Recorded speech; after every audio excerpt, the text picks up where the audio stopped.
కుడి వచ్చిన మీ అందరికీ ప్రభు రక్షకుడైన యేసుక్రీస్తు వారి నామంలో వందనాలు తెలియజేస్తూ ఉన్నాము. మన మాటల గురించి మనం అధ్యయనం చేస్తూ ఉన్నాము. ముఖ్యంగా ఆత్మీయ జీవితాన్ని మనం పరిశీలన చేసినప్పుడు మనము ఏ రీతిగా ఎదుగుతామో అనేటువంటిది చాలా ప్రాముఖ్యమైనటువంటి విషయము. మన ఆత్మీయ ఎదుగుదల అనేటువంటిది మనం ఎప్పుడు కూడా సరిచూసుకోవలసినటువంటి విషయము అని మనం గ్రహిస్తూ ఉన్నాం. భౌతికంగా మన యొక్క ఆరోగ్యాన్ని ఎట్లయితే మనం ఎప్పుడు కూడా చూసుకుంటూ ఉంటామో అలాగనే మన ఆత్మీయ జీవితం కూడా ఏ విధంగా ఉంది అనేటువంటిది ఎల్లప్పుడూ కూడా సరిచూసుకోవాల్సినటువంటి అవసరం ఉంది. ఒకవేళ అలా సరిచూసుకోకుండా గనక మనం ముందుకు వెళ్ళిపోయినట్లయితే మన ఆత్మీయ జీవితం అనేటువంటిది బాగుంది అనేటువంటి భ్రమలో జీవిస్తూ ఉంటాం. మన ఆత్మీయ జీవితం అనేటువంటిది మనది బాగుంది అనేటువంటి ఒక భ్రమలోనే మనము జీవిస్తూ ఉండేటువంటి పరిస్థితి ఉంటుంది. బైబిల్లో మనం గమనించినప్పుడు మనిషి అంటే కేవలము శరీరము మాత్రమే కాదు, మనిషి అంటే ఆత్మ కూడా అనేటువంటి విషయాన్ని మనం గమనించాం. మనిషి యొక్క ఎదుగుదల అంటే కేవలము శరీరానికి సంబంధించింది మాత్రమే కాదు, అది ఆత్మకు సంబంధించినది అనేటువంటిది కూడా మనం అర్థం చేసుకోవాల్సినటువంటి అవసరం ఉంటుంది. ముఖ్యంగా మనం గమనించినప్పుడు ఆత్మ ఎదుగుదల అనేటువంటిది మన భౌతికమైనటువంటి ఆహారం మీద ఆధారపడి లేదు, కానీ ఆత్మ సంబంధమైనటువంటి ఆహారమైనటువంటి వాక్యం మీద ఆధారపడి ఉంటుంది అనేటువంటి విషయాన్ని మనం గమనించాం. కాబట్టి మనం ఎల్లప్పుడూ కూడా వాక్యాన్ని మనం తీసుకునేటువంటి వారిగా ఉండాలి. ఎంత మనం వాక్యాన్ని తీసుకోగలుగుతామో అంత మనం ఆత్మీయంగా బలపడేటువంటి అవకాశం ఉంటుంది. బైబిల్లో మనం గమనించినప్పుడు అందుకనే వాక్యానికి చాలా ప్రముఖమైనటువంటి పాత్రను క్రైస్తవ జీవితంలో ఇస్తూ ఉంటాడు. మన వాక్యాన్ని వినటం అయితేనేమి, చదవటం అయితేనేమి, అదే రీతిగా ప్రార్థనా జీవితం అయితేనేమి, తరువాత మన యొక్క ఆత్మీయ జీవితం అనేటువంటిది ఎట్లా ఉంది అనేటువంటిది ముఖ్యంగా మన నోటి మాటలను బట్టి మనం ఇట్టే తెలుసుకోవచ్చు. అంటే ఒక్కోసారి మనం అనుకుంటూ ఉంటాం నా ఆత్మీయ జీవితం చాలా బాగుంది అని, కానీ నోటి మాటలు మన ఆత్మీయ జీవితం ఎలా ఉంది అనేటువంటి విషయాన్ని తెలియజేస్తూ ఉంటాయి. ముఖ్యంగా నోటి మాటలు బాగోలేదు అంటే దాని అర్థం ఏమిటంటే మన ఆత్మీయ జీవితం బాగోలేదు. ఎలా చెప్పగలరు అంటే హృదయంలో ఉన్నదాన్ని బట్టి నోరు మాటలాడును అని చెప్పేసి అంటూ ఉంటాడు. కాబట్టి హృదయము బాగోకపోతే మంచి మాటలు రావు. క్రీస్తు ప్రభు చెప్తూ ఉంటాడు, మీరు చెడ్డవారై ఉండి ఎలాగూ మంచి మాటలు పలకగలరు అని అంటూ ఉంటాడు. కాబట్టి చెడ్డవాళ్ళు మంచి మాటలు పలకలేరా అంటే క్రీస్తు ప్రభు చెప్తున్నాడు, చెడ్డవాళ్ళు మంచి మాటలు పలకలేరు. అలాగనే లోకంలో కూడా మనం చూస్తూ ఉంటాం, మంచి వాళ్ళు కూడా చెడ్డ మాటలు పలకలేరు. మంచివాళ్ళు చెడ్డ మాటలు పలకలేరు, చెడ్డవాళ్ళు మంచి మాటలు పలకలేరు. మనం ఎలాంటి వాళ్ళమో అలాంటి మాటలే పలుకుతాం. కాబట్టి మనం ఎట్లా ఉన్నాము అనేటువంటిది మన మాటలు తెలియజేసిస్తూ ఉంటాయి. కాబట్టి మన మాటలను బట్టి మన జీవితం ఎలా ఉంది అనేటువంటిది మనం గమనించవచ్చు. ముఖ్యంగా మరి మనం బాగా మాట్లాడాలి అంటే అది ఎట్లా సాధ్యమవుతుంది అనేటువంటి విషయాలను మనం గమనిస్తూ ఉన్నాం. ముఖ్యంగా బాగా మాట్లాడాలి అంటే అది హృదయం మీద ఆధారపడి ఉంది అనేటువంటి విషయాన్ని గమనించాం. కాబట్టి మొట్టమొదట మనం చేయాల్సింది ఏంటంటే హృదయాన్ని మనం సరి చేసుకోవాలి, బాగు చేసుకోవాలి. హృదయం అంతా కూడా కల్మషంతో నిండిపోయినటువంటిది, ఏదైతే లోపల ఉంటుందో అదే బయటకు వస్తూ ఉంటుంది. అయితే దాన్ని బాగు చేయటము అనేటువంటిది ఒక రోజులోనో ఒక రాత్రిలోనో అయిపోయేటువంటి విషయం కాదు. కాబట్టి అది ఒక సుదీర్ఘమైనటువంటి ప్రయత్నం. హృదయం బాగైంది అనుకోండి, అసలు సమస్య లేదు, మంచి మాటలు వస్తూ ఉంటాయి. మరి అప్పుడు దాకా నా హృదయం బాగలేదు కాబట్టి చెడ్డ మాటలు పలకాల్సిందేనా అంటే లేదు, మనము నోటి దగ్గర కూడా ఆపుకునేటువంటి అవకాశం ఉంది అనేటువంటి విషయాన్ని మనం గమనించాం. మనం గమనించినప్పుడు మన నోరు అనేటువంటిది మన లోపల ఉన్న మాటల్ని బయటకు తెస్తూ ఉంటుంది. కాబట్టి హృదయం దగ్గర కాకపోయినా అట్లీస్ట్ నోటి దగ్గర మనం ఆపటానికి ఒక ప్రయత్నం చేయొచ్చు అనేటువంటి విషయాన్ని గమనించాం. అంతేకాదు మనము హృదయంలో నుంచి అక్కడ ఆలోచన చేసే మాటలు నోట్లో నుంచి బయటకు వస్తూ ఉంటాయి. బైబిల్లో ఏం తెలియజేస్తూ ఉంటాడంటే మనము నోట్లో నుంచి మాటలు మాట్లాడేటప్పుడు ఎప్పుడూ కూడా మనకి లోకంలో పెద్దవాళ్ళు కూడా చెప్తూ ఉంటారు, థింక్ ట్వైస్ అని చెప్పేసి అంటూ ఉంటారు. నువ్వు మాట్లాడే ముందు 2 సార్లు ఆలోచన చేస్తూ think twice before you speak. మనం మాట్లాడే ముందు 1కి 2 సార్లు ఆలోచన చేయని అంటూ ఉంటారు. అనాలోచితంగా పలికే మాటలు అంటే వాస్తవంగా మనం ఆలోచన చేసి మాట్లాడాలి. గత వారంలో కూడా గమనించాం, విస్తారమైన మాటలు మాట్లాడేటప్పటికి ఆలోచన చేయటం ఉండదు. మాటలు కొద్దిగా ఉన్నాయనుకోండి, ఆలోచన చేయటం అనేది సాధ్యపడుతుంది. ఎక్కువగా మాట్లాడేటప్పుడు ఆలోచన చేయటం అనేది సాధ్యపడదు. సామెతల గ్రంథం మనం గమనించేటప్పుడు దేవుని వాక్యం ఈ రీతిగా తెలియజేస్తూ ఉంటాడు. సామెతల గ్రంథము 15వ అధ్యాయము 28వ వచనం మనం గమనించినట్లయితే, సామెతల గ్రంథంలో 15వ అధ్యాయము 28వ వచనము దేవుని వాక్యం ఈ రీతిగా చెప్తూ ఉంటాడు. నీతిమంతుని మనస్సు యుక్తమైన ప్రత్యుత్తరము ఇచ్చుటకు ప్రయత్నించును. నీతిమంతుని మనస్సు యుక్తమైన ప్రత్యుత్తరం ఇచ్చుటకు ప్రయత్నించును, భక్తిహీనుల నోరు చెడ్డ మాటలు మాట్లాడును అని చెప్పేసి అంటున్నాడు. ఇక్కడ మీరు బాగా గమనించారు. 28వ వచనము, నీతిమంతుని మనస్సు యుక్తమైన ప్రత్యుత్తరం ఇచ్చుటకు ప్రయత్నించును. అంటే ప్రత్యుత్తరం ఇచ్చేది ఏంటిది? మనస్సా, నోరా? వాస్తవంగా మనం గమనించినప్పుడు నోటి మాటలను అంటూ ఉంటాము. కానీ ఇక్కడ ఏమంటున్నాడంటే మనస్సు అనేటువంటి విషయాన్ని చెప్తున్నాడు. అంటే మనస్సు అనేటువంటిది ఏం చేస్తుందంటే ఆలోచన చేస్తుంది. మనకు తెలుసు, మనస్సు అనేటువంటిది ఆలోచన చేస్తూ ఉంటుంది. హృదయంలో నుంచి బయటకు వస్తాయి అనేటువంటి మాట నిజమే. వాస్తవంగా మనం ఆంగ్లంలో కనుక గమనించినట్లయితే the heart of the righteous అని అంటూ ఉంటాడు. హార్ట్ అని అంటూ ఉంటాడు, హృదయము అనేటువంటి మాట. మైండ్ లేదు అక్కడ, హార్ట్ అని చెప్పేసి అంటూ ఉంటాడు. కాబట్టి ఇక్కడ మీరు ఆంగ్లంలో కనుక గమనించినట్లయితే the heart of the righteous studies how to answer.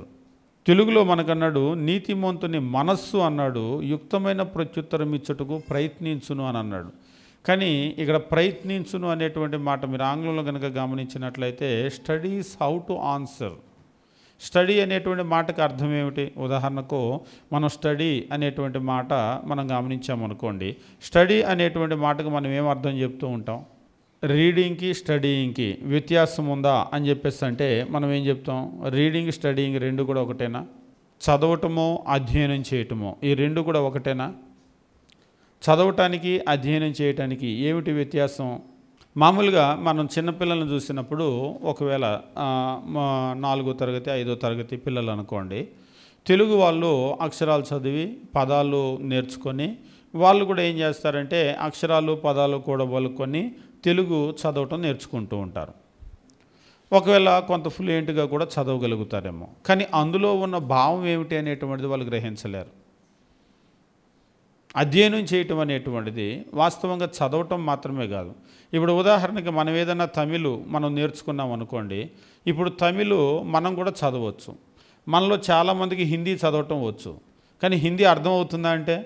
మనకు అక్షరాలు తెలుసు కాబట్టి మనం చదివేస్తూ ఉంటాం, కానీ అందులో ఉన్నటువంటి అర్థం ఏంటంటే తెలియదు. ఒకసారి ఒకళ్ళు అలాగనే అన్నారు, అదేంటి అర్థం తెలియకుండా చదువుతావా అని. అక్షరాలు తెలుసు కాబట్టి చదివాము, అర్థం ఏం తెలుసు?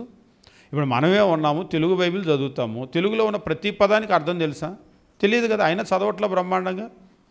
అలాగనే ఏ లాంగ్వేజ్ అయినా అక్షరాలు తెలిస్తే ఏం చేస్తామంటే చదువుతూ ఉంటాం, కానీ అర్థం అనేటువంటిది తెలియదు.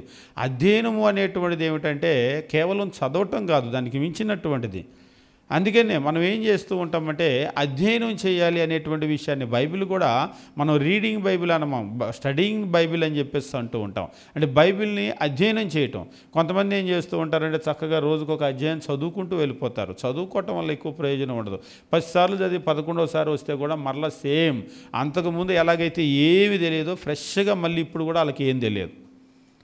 చిన్నప్పటి నుంచి బైబిల్ చదివినా కానీ మనకి ఏం తెలియదు. ప్రధానమైనటువంటి సమస్య ఏమిటి అంటే మనం బైబిల్ని అధ్యయనం చేయము, మనం బైబిల్ని చదువుతూ ఉంటాం. కానీ ఇక్కడ ఒక మాటను తెలియజేస్తూ ఉన్నాడు. ఏమన్నా అంటూ ఉన్నాడంటే మనం గమనించినప్పుడు ఆంగ్లంలో కనుక చూసినట్లయితే 15వ అధ్యాయము 28వ వచనము the heart of the righteous studies ఇక్కడ అంటూ ఉంటాడు.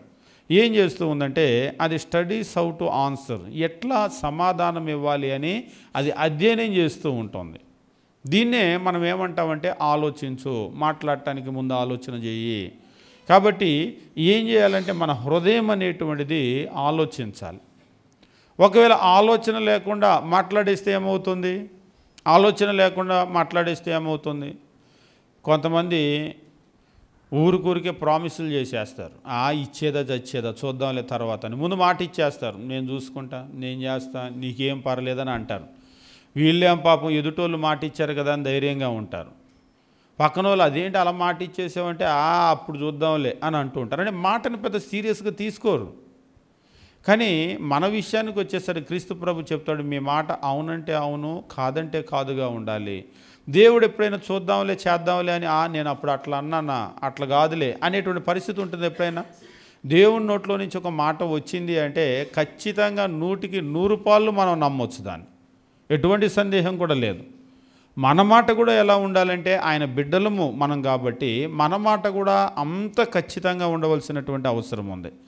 క్రొత్త నిబంధనలో క్రీస్తు ప్రభు అదే చెప్తూ ఉంటాడు, మీ మాట అవునంటే అవును, కాదంటే కాదు. కాబట్టి మన మాట అవును అంటే ఇక అవును, తర్వాత ఇప్పుడు కష్టంలే అప్పుడు కష్టంలే అని మనం అనకూడదు. కాదు అంటే కాదు. కాబట్టి మనం మాట్లాడటానికి ముందు నోరు ఉంది కదా అని మాట్లాడేయకుండా మనం ఖచ్చితంగా చేయవలసింది ఏమిటంటే దాని గురించి ఆలోచన చేయవలసినటువంటి అవసరం ఉంటుంది. ఇక్కడ అదే చెప్తూ ఉన్నాడు, ఏమంటూ ఉన్నాడంటే మనము మాట్లాడేటువంటి ముందు the heart of the righteous studies how to answer, ఎట్లా సమాధానం ఇవ్వాలి అనేటువంటి దాన్ని వాళ్ళు స్టడీ చేస్తూ ఉంటుంది. ఏది స్టడీ చేస్తుందంటే మన హార్ట్, మన హృదయం అనేటువంటిది అది అధ్యయనం చేస్తూ ఉంటుంది. అందుకనే కొంతమంది మాటలు కనుక చూసినట్లయితే చాలా జ్ఞానంగా మాట్లాడుతుంటారు. అసలు ప్రపంచంలో చాలా సమస్యలకు పరిష్కారం మాటలే. మీరు ఎప్పుడైనా సరే మీకు యుద్ధాలు జరిగేటప్పుడు కూడా ప్రపంచంలో ఎక్కడా కూడా సమస్యకు పరిష్కారం యుద్ధాల వల్ల రాలేదు. యుద్ధాల వల్ల ఏమవుతుందంటే సమస్య అనేటువంటిది ఇంకా ఉదాహరణకి ఇప్పుడు గాజా ఇజ్రాయెల్ యుద్ధం జరుగుతూ ఉంది. గాజా ఇజ్రాయెల్ యుద్ధం జరిగి చివరి హమాసు వ్యక్తిని ఏరేసేదాకా, అంతం చేసేదాకా మా యుద్ధం ఆపము అని చెప్పేసి అంటూ ఉన్నారు. ఒకవేళ హమాస్ వాళ్ళందరినీ కూడా వీళ్ళు ఏరేసి ప్రపంచంలో ఎక్కడ దాక్కున్నా కానీ వాళ్ళు చంపుతూ ఉన్నారు. ఓకే, అందరినీ చంపేశారు. చంపితే అంతటితో సమస్య పరిష్కారం అవుతుందా అంటే ఎందుకు అవ్వదు? ఇప్పుడు మొన్న కూడా మీరు ఫోటోలు చూస్తుంటారు, ఆకలి ఎట్లా ఉన్నాయంటే చిన్న పిల్లలు కూడా ఎముకలు గూడుల్లాగా తయారైపోయారు. ఇప్పుడు చాలా కుటుంబాల్లో ఏమైపోయిందంటే మగవాళ్ళు చనిపోయారు, ఆడవాళ్ళు చనిపోతున్నారు, మామూదాళ్ళు చనిపోతున్నారు. ఇప్పుడు చిన్న పిల్లలు ఉన్నారు కదా, తల్లిని పోగొట్టుకోనో, తండ్రిని పోగొట్టుకోనో, కుటుంబ సభ్యులను పోగొట్టుకోనో, ఇల్లు పోగొట్టుకోనో ఇప్పుడు వాళ్ళకి పగేమి ఉండదా? అంటే ఇప్పుడంటే పిల్లలు ఎముకల గూడుల్లాగా ఉన్నారు, రేపు వాడు పెరిగి ఎటో వెళ్ళిపోతాడు, వీళ్ళందరూ కూడా ఎటో వెళ్ళిపోతారు, లేకపోతే ఏ ఉగ్రవాదులో పట్టుకొని వెళ్తారు. మీ నాన్న చంపింది ఎవరు, మీ కుటుంబాన్ని ఇలా చేసింది ఎవరు, వాళ్ళు నువ్వు దిక్కులేని అవడానికి కారణం ఎవరు అని మరలా వాళ్ళకి బాగా నోరు పోస్తే మళ్ళీ ఎంతమంది హమాస్ తయారవుతారు? వాస్తవంగా ప్రపంచంలో మీరు చూడండి, ప్రపంచంలో ఎక్కడ ఏ సమస్యకు యుద్ధం ద్వారా పరిష్కారం అనేటువంటిది రాలేదు, అది రాదు కూడా. అది మొదలు పెట్టేటప్పుడే చెప్పారు, యుద్ధం ద్వారా పరిష్కారం రాదని చెప్పేసి వదిలేయమంటారా అంటే వదిలేసేటువంటిది కూడా కాదు. వదిలేస్తే వాళ్ళు ఏం చేశారు, వచ్చి వీళ్ళని ఎట్లాగైతే చంపారో వాళ్ళు చంపుతూ ఉంటారు. కానీ సమస్యకు పరిష్కారం యుద్ధం అయితే కాదు. మరి సమస్యకు పరిష్కారం దేని ద్వారా? ఎప్పుడైనా మీరు గమనించండి, సమస్యకు పరిష్కారం దేని ద్వారా వస్తుంది ఎప్పుడు కూడా? ఇప్పుడు అంటే అట్లా జరగలేదు. కానీ ఒకవేళ హమాస్ వాళ్ళు వచ్చి, లేదంటే అటువైపు వాళ్ళు ఇజ్రాయేల్ వాళ్ళు, లేకపోతే గాజా వాళ్ళు వచ్చి కూర్చొని మేము మీ జోలికి రాము, మీరు మా జోలికి రావద్దు అని చెప్పేసి కనుక మొదలు పెడితే తెల్లారి నుంచి అక్కడ శాంతి అనేటువంటిది ప్రారంభమవుతుంది. దానికి ఇన్ని వేలు లక్షలు కోట్ల రూపాయల బాంబులు వేసుకోవాల్సిన పని ఉండదు. కాకపోతే మనం కూడా ఏం చేయమంటే ఎప్పుడు కూడా మాట్లాడేదానికి ప్రయత్నం చేయము. చాలా సమస్యలకు ప్రపంచంలో మాటల ద్వారానే పరిష్కారం అనేటువంటిది వస్తూ ఉంటుంది. అందుకనే మనం ఏం చేయాలి అంటే మనము ఎప్పుడు కూడా ఆలోచన చేయాలి. మాట్లాడేటప్పుడు చాలా బాగా ఆలోచన చేయాలి. దీనికి ఏమిటి పరిష్కారమో, ఎట్లా మాట్లాడాలి అనేటువంటిది ఆలోచన చేయాలి. అనాలోచితమైనటువంటి మాటలు మీరు బైబిల్లో కూడా గమనించినప్పుడు అనాలోచితమైనటువంటి మాటలు చాలా నష్టాన్ని చేసినట్లుగా మనం చూస్తూ ఉంటాం. మీరు చెప్పగలరా, బైబిల్ మీరు చదివేటప్పుడు ఇదిగోనండి అవును పలానా చోట అనాలోచితమైనటువంటి ఒక మాట పలికారు, ఆ మాట అనేటువంటిది ఇలాగ చాలా నష్టాన్ని కలుగజేసింది అనేటువంటి మాటలు, అంటే అలాంటి విషయాలు మీకు ఏమైనా ఉదాహరణలు తెలుసా? ఇదిగో పలానా చోట పలానా వాళ్ళు అనాలోచితమైనటువంటి ఒక మాట చెప్పేశారు, ఆ మాట వల్ల ఎంత అనర్థానికి దారితీసింది, ఎంత నష్టం జరిగింది, మరలా తిరిగి దాన్ని డ్యామేజ్ని పూడ్చలేనంత నష్టం జరిగింది అనేటువంటిది ఎక్కడైనా మీరు చెప్పగలరా కొన్ని ఉదాహరణలు?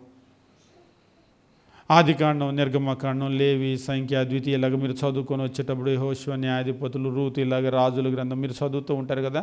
బైబిల్లో పలానా చోట ఒక అనాలోచితమైనటువంటి మాట మాట్లాడటం వల్ల ఎంత నష్టం జరిగింది అనేటువంటిది ఉదాహరణకు మీరు యెహోషువ గ్రంథం చదివేటప్పుడు ఒకసారి యెహోషువ దగ్గరికి యెహోషువ గ్రంథము 9వ అధ్యాయం మీరు చూసేటప్పుడు ఇక్కడ దేవుని వాక్యం ఈ రీతిగా చెప్తూ ఉంటాడు. యెహోషువ గ్రంథము 9వ అధ్యాయం చూసేటప్పుడు వాస్తవంగా యెహోషువ గ్రంథంలో యెహోషువను దేవుడు నాయకుడిగా ఉంచి పాలు తేనెలు ప్రవహించేటువంటి దేశం వాళ్ళకి ఇస్తానని వాగ్దానం చేసినటువంటి ఆ దేశాన్ని అబ్రహాము, ఇస్సాకు, యాకోబులకు వాగ్దానం చేసిన ఆ దేశము తర్వాత మోషే కాదు కానీ మోషే తర్వాత యెహోషువ నాయకత్వంలో దాన్ని నెరవేర్చేటువంటి కార్యాన్ని దేవుడు ప్రారంభించాడు. ఆ సమయంలో మీరు గమనించినప్పుడు యెహోషువ గ్రంథము మీరు చూసేటప్పుడు యెహోషువ గ్రంథం 1వ అధ్యాయం నుంచి కనుక చూసినట్లయితే వారు ఆ కనాను దేశంలోకి వెళ్ళి దాన్ని స్వతంత్రించుకోవాలి. ఆ సమయంలో మీరు చూసినప్పుడు వాస్తవంగా 5వ అధ్యాయం దగ్గర మీరు కనుక గమనించినట్లయితే వారు ఇజ్రాయేలీలందరూ కూడా అటువైపుకి అంటే ఆ యోర్దాను దాటి అటువైపు వెళ్ళిపోయి మొట్టమొదట అక్కడ వాళ్ళకి ఎదురైనటువంటిది ఏమిటి అంటే యెరికో అనేటువంటి పట్టణం ఎదురవుతూ ఉంది. అటువైపు వెళ్ళి ఇక అక్కడి నుంచి స్టార్ట్ చేయాలి. ఇక మీరు చూసినప్పుడు 6వ అధ్యాయం మొట్టమొదట యెరికో మీదకి వెళ్ళారు. తర్వాత కనుక మీరు చూసినట్లయితే హాయి అనే చిన్న పట్టణం మీదకి వచ్చారు. ఇలాగ ఇజ్రాయేలీలు గెలుచుకుంటూ వచ్చేస్తూ ఉంటే యెరికో అనేటువంటి బ్రహ్మాండమైనటువంటి పట్టణం, మన మాటలో చెప్పాలంటే శత్రు దుర్భేద్యమైనటువంటి అంత బ్యాబిలోన్ అంత స్ట్రాంగ్ కాదు కానీ చాలా బలమైనటువంటి గోడలు కలిగినటువంటి పట్టణం ఆ ప్రదేశంలో. అలాంటి ఒక పట్టణాన్ని అసలు ముట్టుకోకుండా పట్టుకోకుండా కేవలము అరిచి కేకలేస్తే యెరికో గోడలు పడిపోయినాయి అంట అని చుట్టుపక్కలంతా కూడా అలాగా చెప్పుకుంటారు కదా. ఇప్పుడు పడిపోయినట్టు ఏంటి ఇజ్రాయిల్ ఎవరాళ్ళు వాళ్ళు వచ్చి ఊరికినే గోడల దగ్గర అలాగ నించొని అరిస్తే వాళ్ళ దేవుడు గోడలు పడేశాడా? ఈ మాట ఎప్పుడైతే విన్నారో ఇక వాళ్ళతో యుద్ధం చేయటం అనవసరం. ఎందుకంటే అరిచి కేకలేస్తేనే యెరికో గోడలు పడిపోయినాయి అంటే ఇక మన ఊర్లు ఎంత, మన గోడలు ఎంత, మన పరిస్థితి ఏమిటి? ఇలాంటి సందర్భంలో ఏమవుతుందంటే వాళ్ళు ఒక్కొక్కరిని దేశమంతా కూడా తుడిచివేసుకుంటూ అంటే యుద్ధం చేసి గెలుచుకుంటూ వెళ్ళిపోవాలి. అది దేవుడు ఇజ్రాయేలీలకు ఇచ్చినటువంటి ఆ గోత్రాలన్నీ కూడా వాళ్ళు స్వాధీనం చేసుకోవాలి. అయితే అనాలోచితమైనటువంటి మనుషులు అక్కడ ఉన్నటువంటి వాళ్ళు ఏం చేశారంటే ఇలా మనం ఒకరుగా ఇద్దరుగా వాళ్ళ మీదకి వెళ్ళి యుద్ధం చేస్తే మనం ఓడిపోతాం, కాబట్టి మనం అందరం కూడా కలిసి వాళ్ళ మీదకి వెళ్తే మనం గెలిచేటువంటి అవకాశం ఉంటుంది అని వాళ్ళు ఆలోచన చేసుకున్నారు. ఒకసారి శత్రువు మీదకి లేని ఐక్యత అనేటువంటిది వస్తూ ఉంటుంది. అప్పుడు దాకా విడివిడిగా ఉన్నటువంటి వాళ్ళు కూడా అందరూ కలిసి ఇప్పుడు వస్తే కానీ మనం గెలవగలం, సరే మనలో ఏదన్నా ఉంటే తర్వాత చూసుకుందాం అన్నట్లుగా ఇప్పుడు వాళ్ళందరూ కలుద్దామని అనుకున్నారు. కానీ ఇక్కడ మీరు కనుక గమనించినట్లయితే యెహోషువ గ్రంథం 9వ అధ్యాయము యోర్దాను అవతల ఉన్న మన్యములో లోయలో లెబానోను ఎదుట మహాసముద్ర తీరమందంతటా ఉన్న హిత్తీయులు, అమోరీలు, కనానీయులు, పెరిజ్జీయులు, హివ్వీలు, యెబూసీలు అను వారి రాజులందరూ జరిగిందని విన్నప్పుడు వారు యెహోషువతోనూ ఇజ్రాయేలుతోనూ యుద్ధం చేయటకు కూడి వచ్చిరి. చెప్పాం కదా, ఇక అందరూ కలిసి వచ్చారు. ఈసారి విడివిడిగా అయితే అయ్యే పని కాదు అని అందరూ కూడా కలిసి వచ్చారు. ఎప్పుడు కూడా చూడండి, వీళ్ళందరూ మనం కలిసి వస్తే గెలుస్తామో అనేటువంటి ఒక ప్రయత్నం చేస్తున్నారు. కానీ ఇక్కడ మీరు గమనించినప్పుడు గిబియోనులో ఉన్నటువంటి నివాసులు ఇక్కడ వారు ఈ గిబియా వాళ్ళు ఏం చేశారంటే వీళ్ళు ఒక ఆలోచన చేశారు, మనం అందరం కూడా కలిసి వెళ్ళినా వాళ్ళతో గెలవటం అయ్యే పని కాదు. వాస్తవంగా యెరికో గోడలు పడిపోయినప్పుడే అది అర్థమై ఉండాలి ప్రపంచానికి, వీళ్ళని గెలవటం ఎవరి వల్ల కాదని. వాస్తవంగా వాళ్ళు ఇంకా బాబిలోన్ దగ్గరికి వెళ్ళి అరవలేదులే కానీ దేవుడు కనుక మీరు బబులోన్ చుట్టూ 7 సార్లు తిరిగి తర్వాత అరవండి ఆ గోడలు పడిపోతాయంటే అవి కూడా పడిపోయాయి, ఎంత బలమైన గోడలైనా. ఎందుకంటే వాళ్ళ శక్తి అనేటువంటిది వాళ్ళ అరుపుల్లో కేకల్లో వాళ్ళు తిరగటంలో కాదు కానీ దేవునిలో ఉంది. ఆ గోడలు పడిపోవటానికి కూడా ప్రధానమైన కారణం ఎవరు అంటే దేవుడు. ఈ విషయం ఎప్పుడైతే వీళ్ళు గమనించిన తర్వాత వీళ్ళు ఏం చేశారంటే ఇక మనం వాళ్ళతో యుద్ధం చేయటం అనవసరమని వాళ్ళ చుట్టూ ఉన్నటువంటి మనుషులందరూ కూడా యూనిటీగా ఐక్యంగా యెహోషువ మీదకి ఇజ్రాయేల్ మీదకి యుద్ధానికి వెళ్తుంటే వీళ్ళు మాత్రం వాళ్ళతో సంధి చేసుకుందాం, అప్పుడే మనం బతకగలం, లేకపోతే మనం బతకలేం. మనం అంటూ ఉంటాం కదా, నో గ్యారంటీ నో వారంటీ అని. ఇప్పుడు దేశంలో ఉన్న వాళ్ళందరూ కలిసి యుద్ధానికి వెళ్ళినా గెలుస్తారని నువ్వు గ్యారంటీ ఇవ్వగలరా అంటే గ్యారంటీ లేదు. కానీ ఒకవేళ మనం వెళ్ళిపోయి ఆయనతో నిబంధన చేసుకుంటే మనం బ్రతికేటువంటి అవకాశం ఉంటుంది. మరి ఎట్లా నిబంధన చేసుకుంటారు? దేవుడు ముందే చెప్పాడు, ఆ దేశ నివాసులతో మీరు నిబంధన చేసుకోవద్దు, వాళ్ళందరినీ కూడా అక్కడి నుంచి తోలివేయమని చెప్పేసి అన్నాడు. మరి ఎట్లా నిబంధన చేసుకుంటారు? మనం గమనించినప్పుడు 9వ అధ్యాయం చూసినట్లయితే దేవుని వాక్యం ఈ రీతిగా చెప్తూ ఉన్నాడు. 2వ వచనము, వారు యెహోషువతో ఇజ్రాయేలుతో యుద్ధము చేయుటకు కూడి వచ్చిరి. యెహోషువ యెరికోకును హాయికును చేసిన దాన్ని గిబియోను నివాసులు విన్నప్పుడు వారు కపటోపాయము చేసి రాయబారులమని వేషం వేసుకొని బయలుదేరి తమ గాడిదలకు పాత గోనె పట్టలు కట్టి పాతగిలి చినిగి కొట్టబడిన ద్రాక్షరపు సిద్ధులు తీసుకొని పాతగిలి మాసికలు వేయబడిన చెప్పులు పాదాలకు తొడుక్కొని పాత బట్టలు కట్టుకొని వచ్చిరి. ఇక్కడ చెప్తున్నాడు మొత్తము 4 విషయాలు. వాళ్ళు ఏం చేశారంటే, మనం ఈ ఊరోళ్ళమే పక్క ఊరోళ్ళం అంటే మనతో నిబంధన చేసుకోరు, ఎందుకంటే దేవుడు ఇక్కడ ఎవరితో నిబంధన చేయొద్దు అన్నాడు. వాళ్ళతో నిబంధన చేసుకోకుండా యుద్ధానికి వెళ్ళాము అంటే మన వాళ్ళందరితో కలిసి వెళ్ళినా కానీ గెలుస్తామనే గ్యారెంటీ లేదు. కాబట్టి వాళ్ళతో నిబంధన చేసుకోవాలి అంటే మనం ఇక్కడ వాళ్ళం కాదు, ఎక్కడో వాళ్ళం అంటే నిబంధన చేసుకుంటారు. మరి ఎక్కడి నుంచో వచ్చినట్టు ఎట్లా నమ్మించగలం? ఒకసారి నేను మెడ్రాసు ఒక కాలేజీ దగ్గరికి వెళ్ళాను. కాలేజీ దగ్గరికి వెళ్ళినప్పుడు అక్కడ ఒక సహోదరులు నన్ను అడిగారు, ఎక్కడి నుంచి వచ్చారు అంటే, ఆంధ్రాలోనే ఉందిట అని చెప్పేసి అన్నాను. ఆంధ్ర నుంచి వచ్చాను, విజయవాడ నుంచి వచ్చాను అని అన్నాను. విజయవాడలోంది 100 మాదిరి ఫేస్ తెరలియే, ఫ్రెష్గా ఇరికిదే అంటున్నాడు. విజయవాడ నుంచి వచ్చినట్టు లేదు, ఇక్కడి నుంచి ఫ్రెష్గా వచ్చినట్టు ఉందే అంటున్నాడు. అవునండి, ఇక్కడ బ్రదర్ వాళ్ళు ఉంటే వాళ్ళ దగ్గరికి వెళ్ళి స్నానం చేసి వచ్చాను అంటే ఆయన అనుకున్నాడు విజయవాడ నుంచి వచ్చానంటే ట్రైన్ దిగాల వచ్చేసానేమో అనుకున్నాడు ఆయన. అంతే కదా, రాత్రంతా ప్రయాణం చేసినటువంటి మొహం అయితే మనకు అర్థమవుతూ ఉంటుంది. అంతేగాని ఇందాకడే స్నానం చేసి పౌడర్ వేసుకుని వచ్చిన మొహంలాగా ఫ్రెష్గా కనబడుతుందంటే అవును ఫ్రెష్గానే వచ్చాం, ఇక్కడి నుంచే వచ్చాం, చూడగానే అర్థమైంది.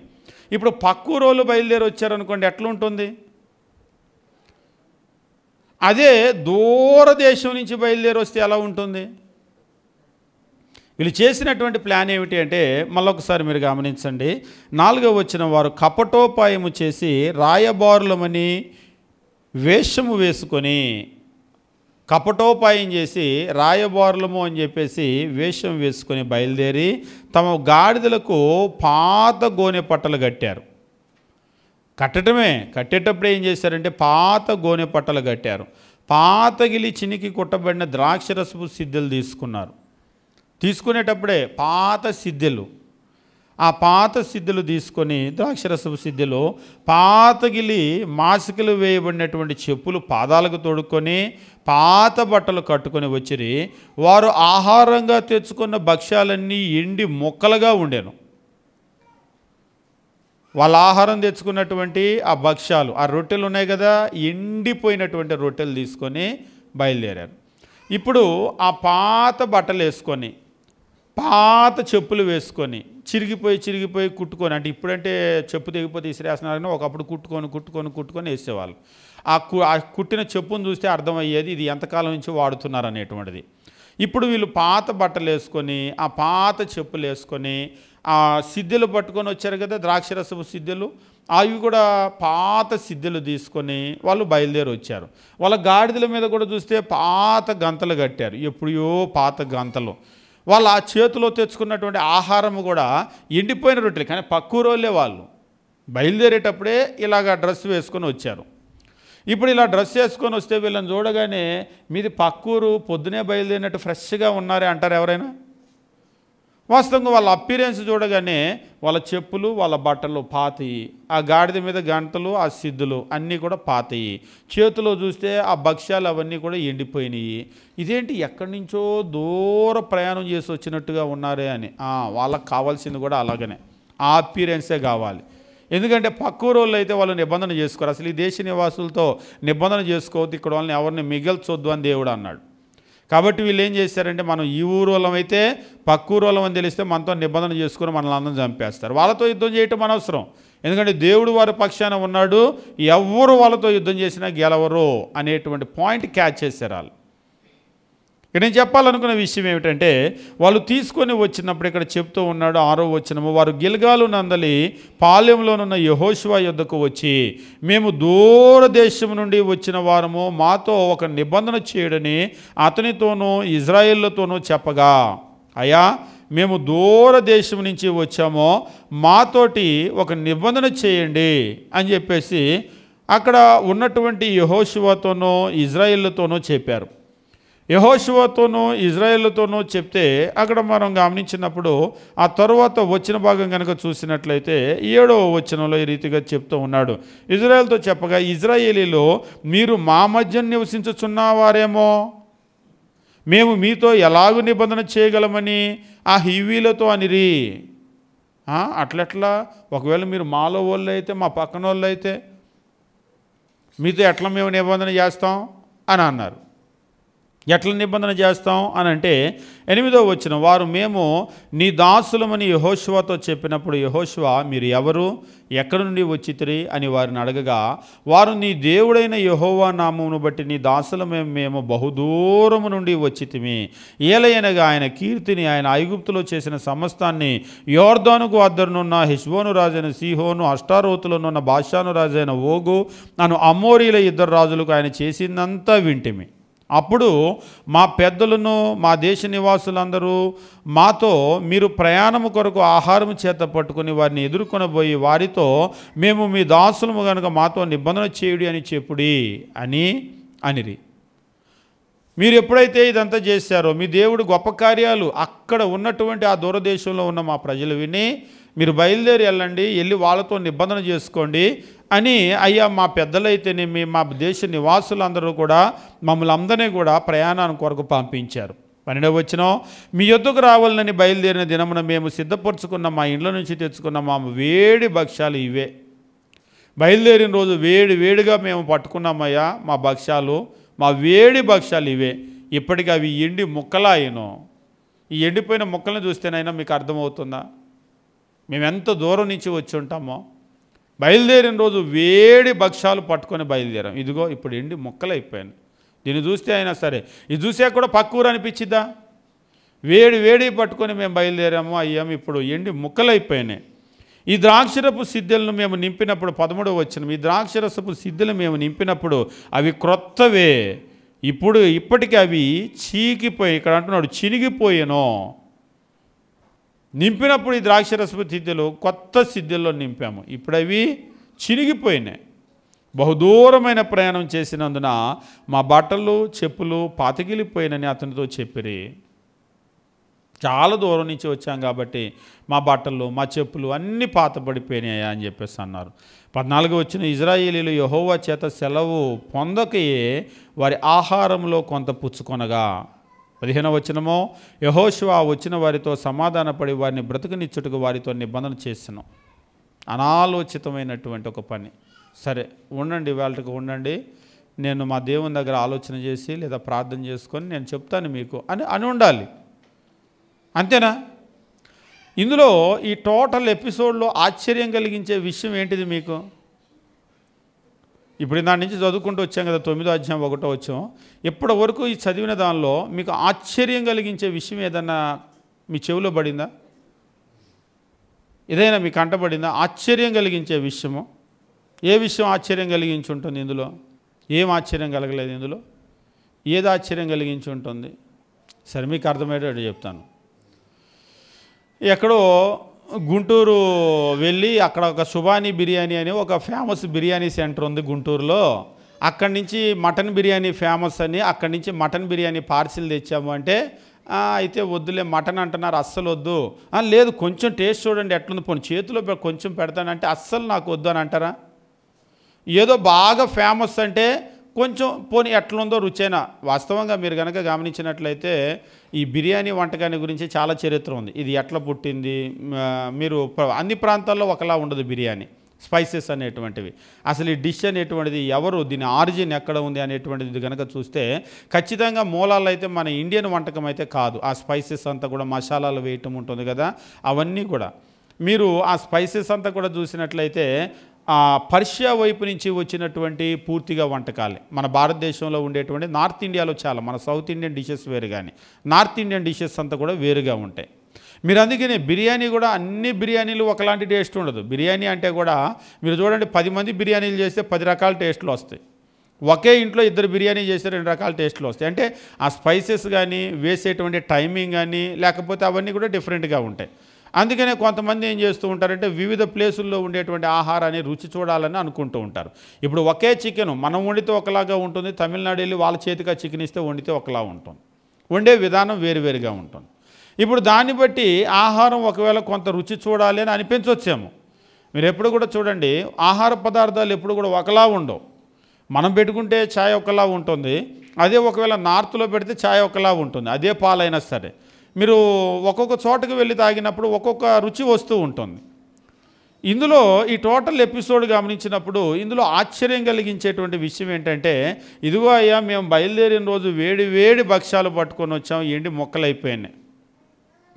అదిగో ఆ గాడిదలు మేము బయలుదేరినప్పుడు గంతలు, లేకపోతే మా బట్టలు, మా చెప్పులు, మా సిద్ధులు, ఇవన్నీ కూడా చూడండి, ఇవన్నీ కూడా ఎలా అయిపోయినాయో చూడండి. మేము చాలా బహు దూరం నుంచి వచ్చాము అని అంటే, ఇక్కడ ఒక విషయం 14వ వచనం మళ్ళీ చదువుతున్నా. ఇజ్రాయేలీలు యెహోవా సెలవు పొందకయే వారి ఆహారములో కొంత పుచ్చుకొనగా. ఏముంది వాళ్ళ దగ్గర ఆహారము? ఏ ఆహారం తెచ్చుకున్నారు వాళ్ళు? ఒకసారి ఒకరు అన్నారు, ఏ హైదరాబాదీ బిర్యానీనో తెచ్చుకుంటే ఆశపడవచ్చు, కానీ ఇదేంటండి ఎండిపోయి ముక్కలు అయిపోతే ఆ ముక్కలు తినాల్సిన అంత కక్కుర్తి ఏమొచ్చింది వాళ్ళకి? వాస్తవంగా ఒక్కొక్కసారి ఎంత అనాలోచితంగా ఉన్నారు అంటే, ముందు వెళ్ళిపోయి ఆ ఎండిపోయిన ముక్కలయ్యాయి, మేము బయలుదేరిన రోజు వేడి వేడి భక్ష్యాలు తెచ్చుకున్నామంటే ఆ ఎండిపోయిన ముక్కలు తినాల్సిన అవసరం ఏమొచ్చింది అసలు వాళ్ళకి? ఒకసారి అంటారు అదేనా కడుపు నిండేదా, కాలు నిండేదా అని అంటూ ఉంటారు కదా. ఇప్పుడు ఆ ఎండిపోయిన ముక్కలు తినాల్సినంత అవసరం ఏముంది? ఇందులో కనుక మీరు చూసినట్లయితే చాలా తొందరపాటు అక్కడ మీకు కనబడుతూ ఉంటుంది. ఎంత తొందరపాటు అంటే, అసలు ఆ ఎండిపోయిన ముక్కలు తినడానికి ఎందుకు ఆ తొందర వాళ్ళకి?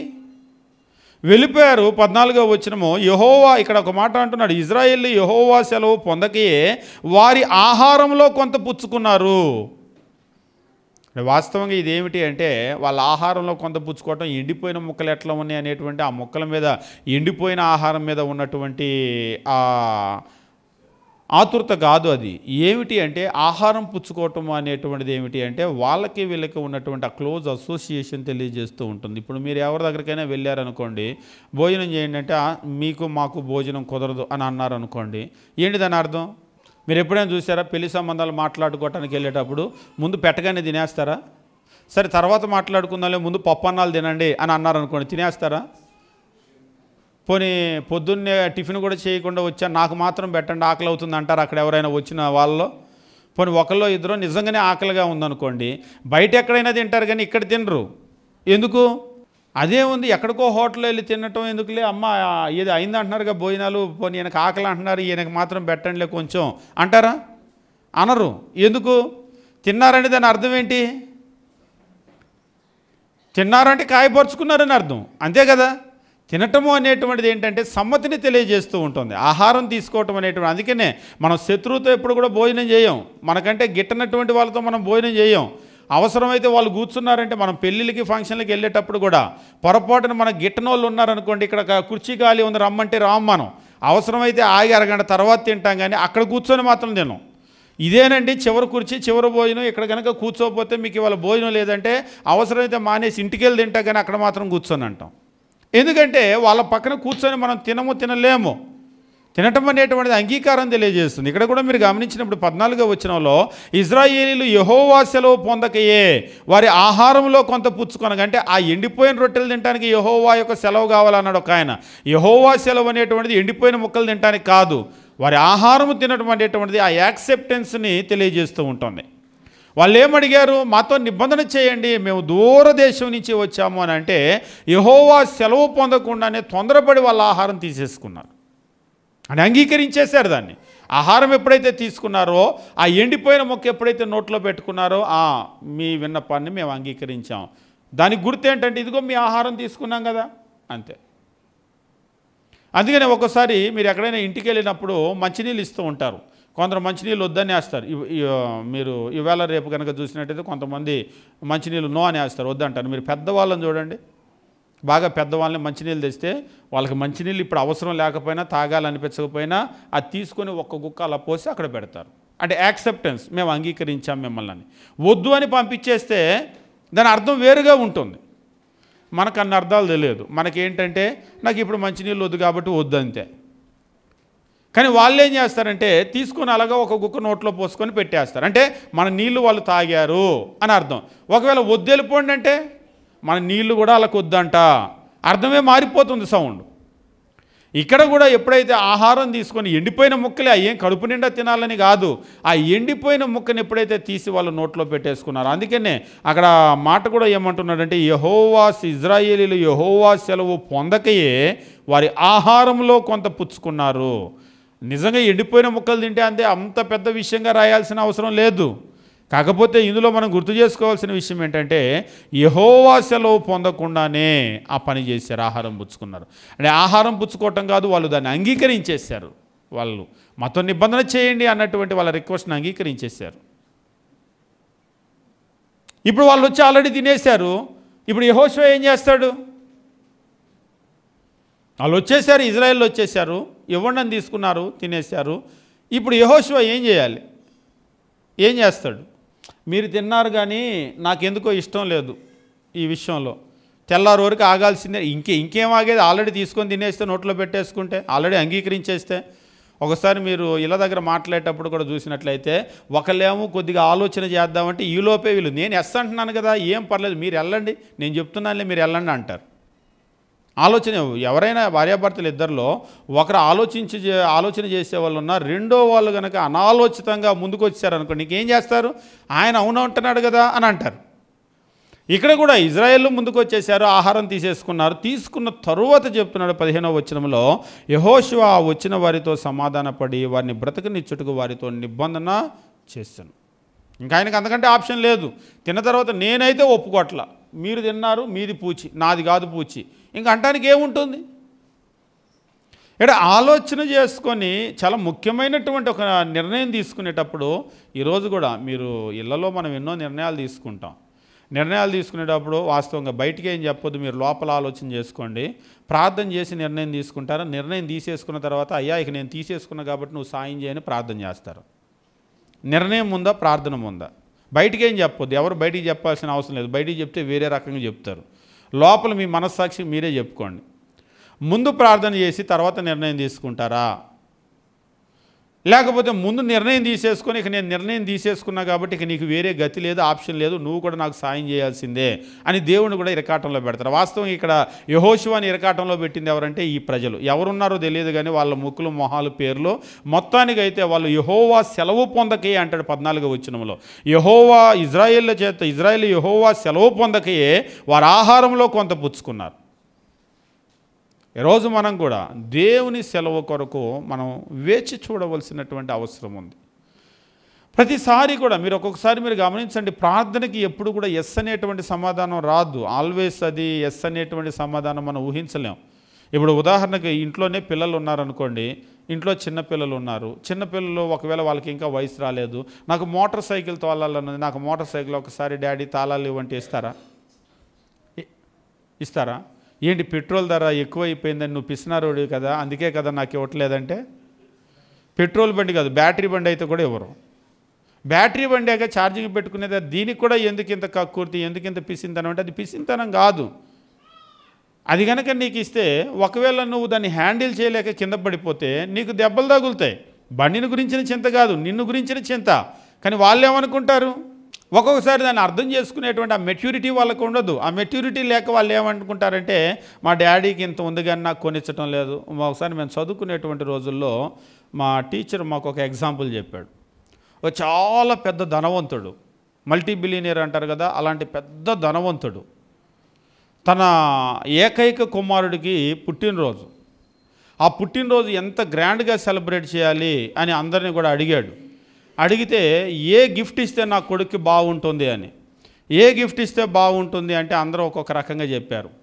ఒక్కొక్క రకంగా చెప్తే అందులో ఒక ఆయన అట్లా కాదండి, ఏదైనా స్పెషల్ గిఫ్ట్ అంటున్నారు కాబట్టి ఇవన్నీ ఎప్పుడు ఇచ్చే, మీ అబ్బాయి కొరకు ఒక ఫుట్బాల్ మ్యాచ్ పెట్టండి, ప్రపంచంలో ఉన్న గొప్ప టీముల్ని, ఒక్కొక్క ప్లేయర్ ఎన్ని కోట్లు తీసుకుంటాడు, మీరు 2 దేశాల ప్లేయర్లను రప్పించండి అంత డబ్బులు ఇచ్చి, ఆ ఫుట్బాల్ గేమ్ పెట్టి మీ అబ్బాయిని కూర్చోబెట్టి చూపించండి, నీ కొరకే ఇదంతా.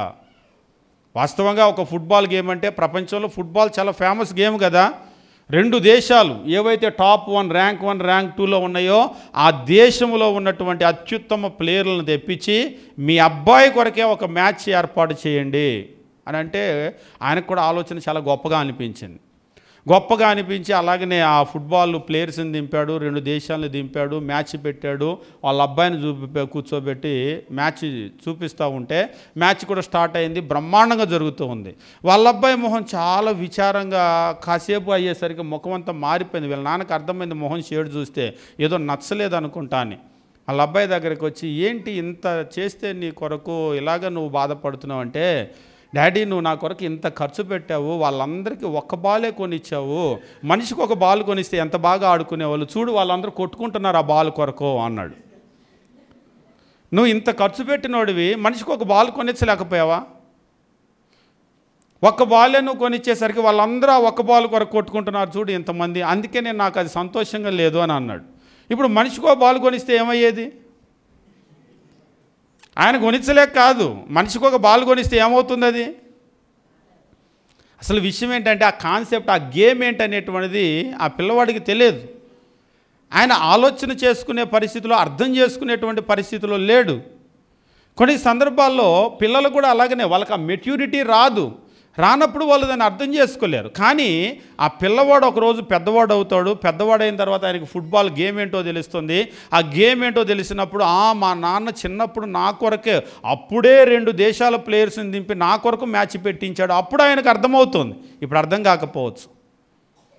మనం కూడా ఒక్కొక్కసారి దేవుని దగ్గర మనము ప్రార్థన చేసేటప్పుడు, మన విజ్ఞాపనలు పెట్టేటప్పుడు ప్రతిసారి మనం ఏం ఎదురు చూస్తామంటే, మనం ప్రార్థన చేసినప్పుడు నాకు ఎస్ అనేటువంటి రిప్లై రావాలి, బదులు రావాలని ఎదురు చూస్తూ ఉంటాం. అది మానవ సహజం. ఇప్పుడు మనం దేవుని దగ్గర రిక్వెస్ట్ పెట్టేటప్పుడే, ఇప్పుడు మీరు మీ అబ్బాయో అమ్మాయో చదువు కొరకు అడుగుతున్నారు, ఏదో కాలేజీలో సీటు కొరకు అడుగుతున్నారు. సీటు కొరకు అడిగేటప్పుడు మీరు ఏమి ఎదురు చూస్తారు? ఇది క్యాన్సిల్ అయిపోతే బాగుండు, ఇంకో కాలేజీ సెలెక్ట్ చేసుకుంటాం అని ఎదురు చూస్తారా? మానవ రీతిగా మీరు ఏమి ఎదురు చూస్తారంటే, మీరు ఎస్ అనే రిక్వెస్ట్ వచ్చి ఇది అయిపోతే బాగుండని ఎదురు చూస్తూ ఉంటారు. ఒక ఉద్యోగానికి మీరు ఏదైనా అప్లై చేసి ప్రార్థన చేయిస్తారు, మీరు ప్రార్థన చేసుకుంటారు, మీరు ఏమి ఎదురు చూస్తారు? ఒకసారి నేను మీతో చెప్పుకుంటాను. ఇలాగనే ఒక ఇంటి లోన్ కొరకు ఒకరు అప్లై చేసుకున్నప్పుడు ఆ లోన్ రాలేదు, రెండోసారి లోన్ అప్లై చేస్తే రాలేదు, మూడోసారి రాలేదు, చాలా బాధపడిపోయారు. ఆ తర్వాత కొన్ని సంవత్సరాలు ఆగిన తర్వాత వాళ్ళు మరలా ఒక ఇంటికి లోన్ కొరకు అప్లై చేసి చాలా పెద్ద ఇల్లు కట్టారు. అప్పుడు వాళ్ళు చెప్తూ ఉన్నారు, ఫస్ట్ లోన్ మాకు వచ్చినట్లయితే మేము చిన్న ఇల్లు కట్టుకునేవాళ్ళం, అప్పుడు మాకు ఇంత ఆర్థిక స్తోమత లేదు, రెండోసారి మూడోసారి కూడా మేము ఇంత ఇల్లు కట్టలేకపోయాం, మేము ఫస్ట్ లోన్ క్యాన్సిల్ అయినప్పుడు చాలా బాధపడ్డాం, ఇద్దరం భార్యాభర్తలము, కన్నీళ్ళు వచ్చినంత పని అయింది, కనీసం సొంత ఇల్లు చిన్నిల్లు కూడా లేదే అని. ఆ రోజు కట్టుంటే చిన్నిల్లే కట్టుండేవాళ్ళం. దేవుడు ఇంతకాలం ఆపాడు కాబట్టి ఇది కట్టగలిగాం. ఇక్కడ కూడా మనం చర్చి బిల్డింగ్ కట్టేటప్పుడు అంతకుముందు మన చిన్నది ఉండేది, మనకంటే చాలామంది ముందు బిల్డింగ్లు కట్టారు, చాలామంది బిల్డింగ్లు కట్టారు. బిల్డింగ్లు కట్టినప్పుడు ఒకవేళ అప్పట్లోనే మనం ఒక బిల్డింగ్ కట్టుంటే ఏం చేసేవాళ్ళం? దాన్ని పడేయటానికే, ఆ బిల్డింగ్ని పడేయటానికే ఇంజనీర్ని అడిగినప్పుడు, బిల్డింగ్ని పడేస్తే ఎంత నష్టం వస్తుందంటే, వస్తుంది ఒక 7 నుంచి 9 లక్షల వరకు నష్టం వస్తుంది అని అన్నాడు. ఎందుకంటే కట్టిన బిల్డింగ్ కదా, దాన్ని పడేస్తే ఖచ్చితంగా 7 నుంచి 9 లక్షల వరకు నష్టం వస్తుంది అంటే, కొంతమంది వద్దులే అది పక్కన పెట్టేసి పక్కన అలాగా కలిపేసి అలా లేపేద్దామని అన్నారు. మీరు ఆలోచన చేసుకొని దాన్ని కలుపుకుంటారా, లేకపోతే దాన్ని మొత్తం పడగొట్టేసుకుంటారా అని అన్నప్పుడు మనం కూడా పడగొట్టేసుకున్నాం. ఒకవేళ అప్పట్లోనే కట్టి ఒక చిన్న బిల్డింగ్ పక్కన కట్టేసి దాన్ని దీన్ని కలిపామనుకోండి, ఇప్పుడు 7 నుంచి 9 లక్షలు వస్తుందంటేనే ఆలోచన చేశాము, 30 లక్షలు నష్టం వస్తుందంటే వెళ్ళేవాళ్ళం అసలు? వద్దులే, అవసరమైతే పైన లేపుకుందాం అనుకునేవాళ్ళం. అప్పుడప్పుడు అనిపిస్తూ ఉంటుంది, అది ఆగబట్టే మంచిదైంది, ఏది వేయకపోబట్టే మంచిదైంది. అయితే ఈ 15 సంవత్సరాల తర్వాత, 20 సంవత్సరాల తర్వాత, 25-30 సంవత్సరాల తర్వాత ఏం జరుగుతుందో మనకు తెలియదు. ఎందుకు ఇంతకాలం నుంచి ఆగిందనేటువంటిది మనకు తెలియదు. కానీ అనంత జ్ఞాని అయినటువంటి దేవునికి తెలుసు. ఒకసారి మన పరిస్థితి ఎట్లా ఉంటుందంటే, మనం రిక్వెస్ట్ పెట్టినప్పుడు అది దేవుడు ప్రతిదానికి ఎస్ అని అంగీకరించడు. మీరు ప్రార్థన చేసేటప్పుడు మనకు 3 రకాల సమాధానాలు ఎప్పుడు దేవుని దగ్గర నుంచి వస్తూ ఉంటాయి. ప్రార్థన చేసేటప్పుడు ఎస్ అంటే మనం ఏదైతే ప్రార్థనలో అడిగామో దేవుడు దాన్ని అంగీకరిస్తాడు, జరుగుతుంది. కొన్ని సందర్భాల్లో నో అనేటువంటి ఆన్సర్ కూడా వస్తుంది. అది అంగీకరించడు. కొన్ని సందర్భాల్లో వెయిట్ అనేటువంటి ఆన్సర్ కూడా వస్తుంది. అంటే ఇప్పుడు కాదు ఇస్తాను కానీ ఇప్పుడు కాదు. ఇప్పుడు మీరు మీ పిల్లల్ని మోటార్ సైకిల్ కొనిచ్చండి అన్నారు అనుకోండి, జీవితంలో నీకు మోటార్ సైకిల్ కొనిచ్చను, నువ్వు ఎప్పుడు నన్ను అడగొద్దు అంటారా? అనరు. కొనిస్తారు, మీరు కూడా కొనిస్తారు, కాకపోతే ఇప్పుడు కాదు, వెయిట్ చేయి, నీకు టైం వస్తుంది అప్పుడు కొనిస్తాను.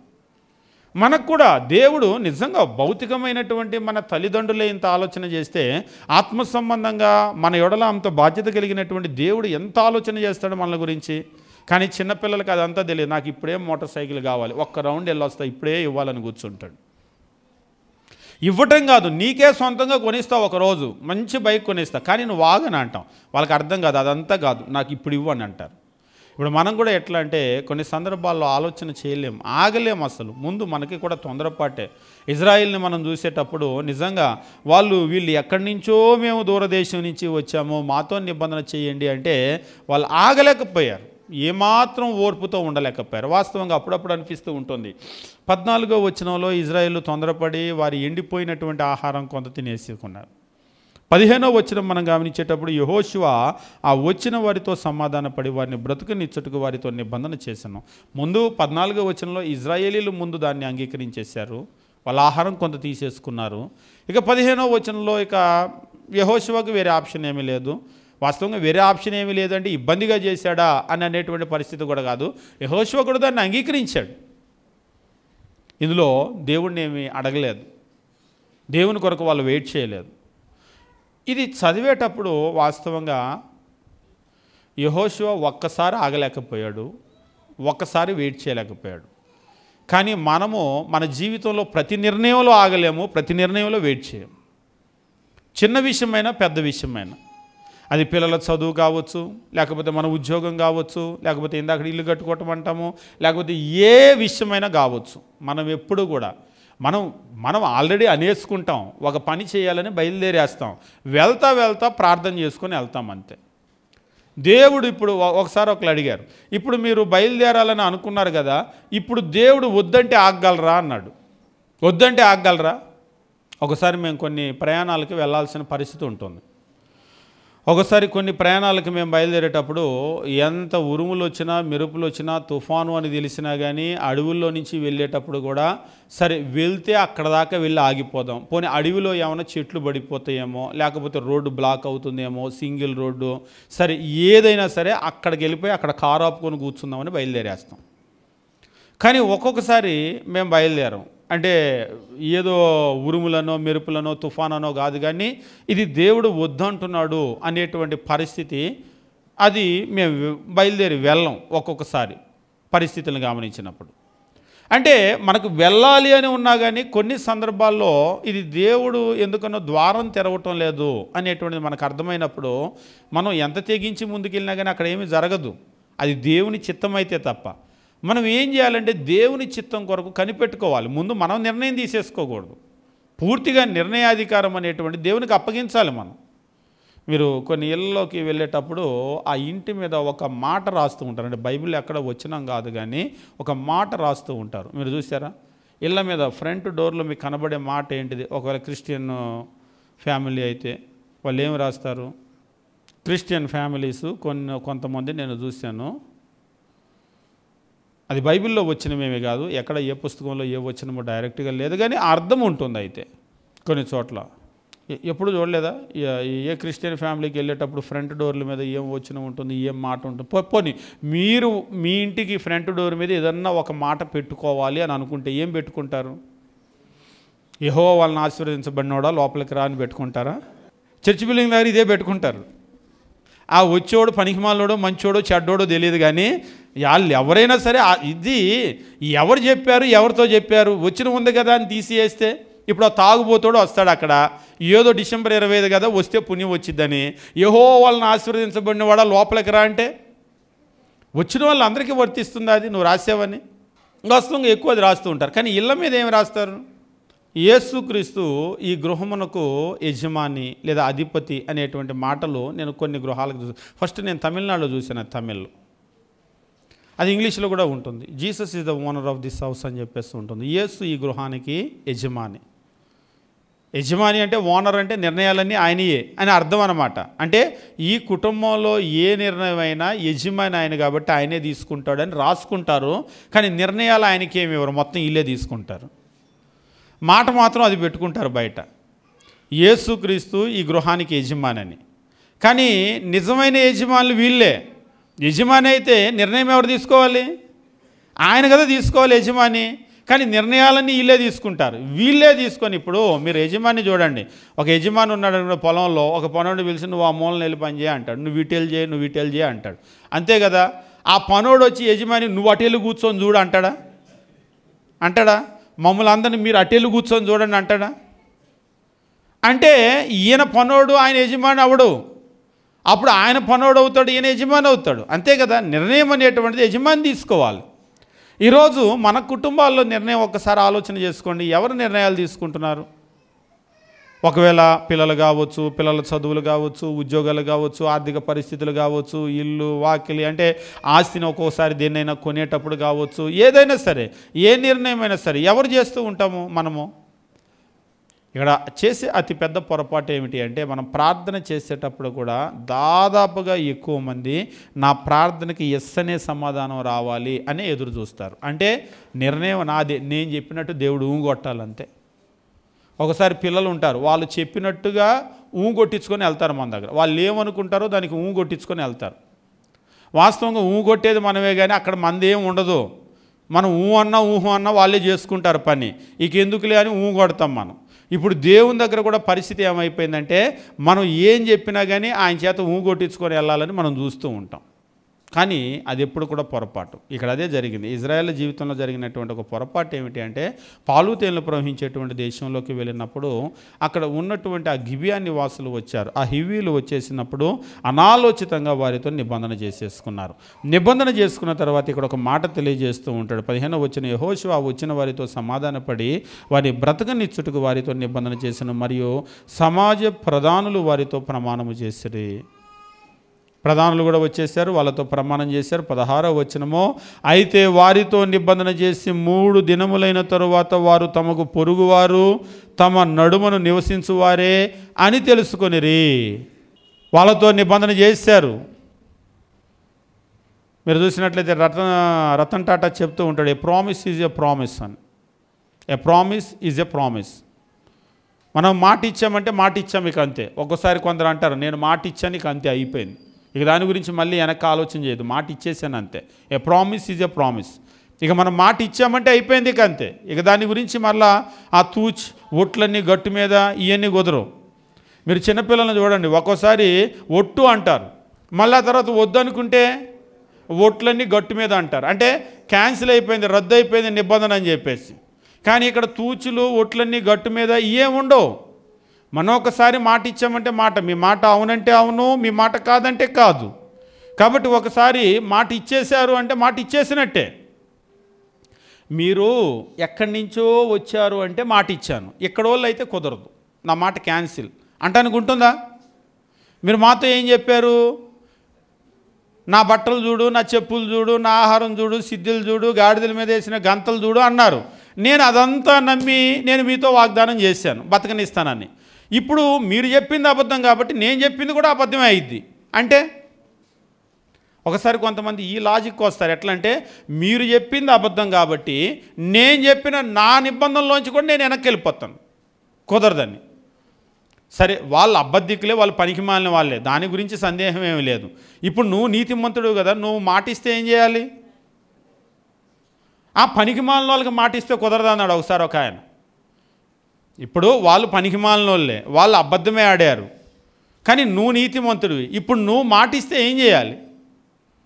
వాళ్ళు నాతో అట్లా అన్నప్పుడు నేను చేస్తానన్నానండి, వాళ్ళు నాతో చెప్పింది కరెక్ట్ కాదు కాబట్టి నేను కూడా చేయను, అంటే వాళ్ళు కరెక్ట్ కాదు కాబట్టి నేను కరెక్ట్ కాదు.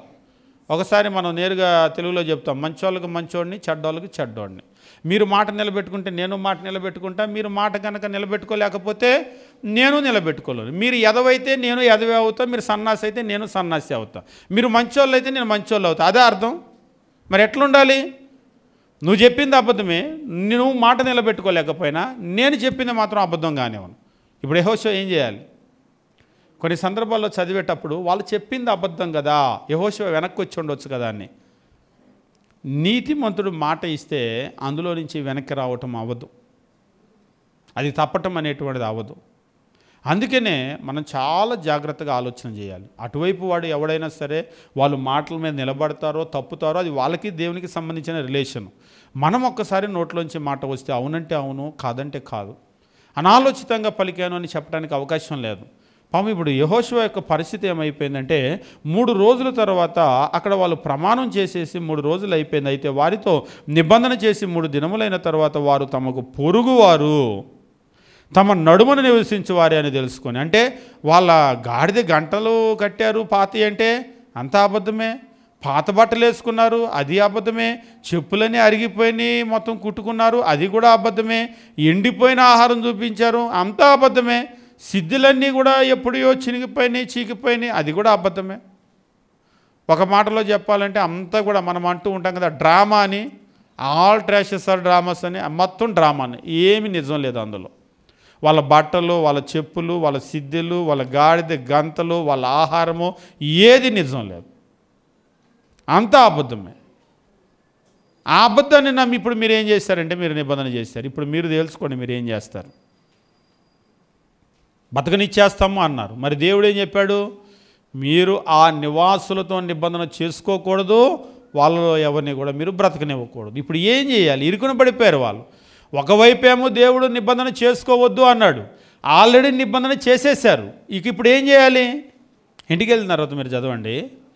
వాస్తవంగా ఇప్పుడు అంటే నేను చదివేటప్పుడు నాకు అనిపించింది, యెహోషువ స్థానంలో నేనుంటే ఏం చేస్తానని మీరు ఆలోచన చేయండి. యెహోషువ స్థానంలో మీరున్నారు, దేవుడు మీకు క్లియర్గా ఇన్స్ట్రక్షన్స్ ఇచ్చాడు. దేశంలోకి వెళ్ళేటప్పుడు ఆ దేశ నివాసుల్లో ఎవరితో మీరు నిబంధన చేయొద్దు అని మీకు క్లియర్గా చెప్పాడు. మీకు కూడా బాగానే అర్థమైంది. కానీ ఇక్కడ మోసం జరిగింది, అబద్ధం చెప్పారు, మోసగించారు. మీరు కూడా అనాలోచితంగా పొరపాటున ఏమైపోయిందంటే వాళ్ళతో నిబంధన చేశారు, బ్రతకనిస్తామో అని మాట ఇచ్చారు. ఆ తర్వాత జరిగింది ఏమిటి అంటే చుట్టుపక్కల ఉన్నటువంటి వాళ్ళందరికీ కూడా వాళ్ళ మధ్యలో ఉన్నటువంటి ఈ గిబియా వాళ్ళు చేసినటువంటి పని అర్థమైంది. గిబియో నివాసులు ఏం చేశారు అని, ఆ హివీలు ఏం చేశారు అనేటువంటి విషయం అర్థమయ్యి వాళ్ళందరూ మీరు మనలో ఒకళ్ళై ఉండి మీరు వెళ్ళి వాళ్ళతో నిబంధన చేసుకుంటారు, ముందు వాళ్ళని కాదు వీళ్ళందరినీ కూడా అంతం చేద్దాం పదండి అని అందరూ కలిసి వీళ్ళ మీద పడ్డారు. ఇప్పుడు మనమైతే ఏం చేస్తాం? కొన్ని విషయాలు మాట్లాడితే రాజకీయంలాగా ఉంటాయి. మొన్న కూడా పార్లమెంట్లో మణిపూర్ తగలబడిపోతుంటే అట్లీస్ట్ ప్రధాని మోడీ నోట్లో నుంచి మణిపూర్ అనే మాట మాట్లాడలేదు. మీరు మహువా మొయిత్రా ఎంపీ పార్లమెంట్లో మాట్లాడినప్పుడు మోడీ గారి ప్రసంగంలో మటన్ ఉంది, మటన్ గురించి ఆయన ప్రసంగాలు చేశాడు. మోడీ గారు చేప గురించి ప్రసంగాలు చేశాడు, మచిలీ హై మటన్ హై కానీ మణిపూర్ నై హై. మటన్ గురించి మాట్లాడాడు, మచిలీ చేప గురించి మాట్లాడాడు, నోట్లో మణిపూర్ గురించి మాట్లాడలేదు. అంటే ఆయనకి తెలియకేం కాదు, చూసి చూడనట్లుగా ఉండటం. అంత జరుగుతుంటే తగలబడిపోతుంటే చూసి చూడనట్లుగా ఉండటం. పార్లమెంట్లో మాట్లాడితే కూడా తిరిగి ఈయన కనీసం మణిపూర్ గురించి మాట్లాడలేదు, చూసి చూడనట్లుగా ఉండటం. అంటే చస్తే చావని, చంపితే చంపని, తగలబడితే తగలబడిపోని, నాకేం సంబంధం లేదు. చివరికి రాహుల్ అడిగాడు అసలు ఇంతకీ మణిపూర్ ఇండియాలో ఉందా లేదా?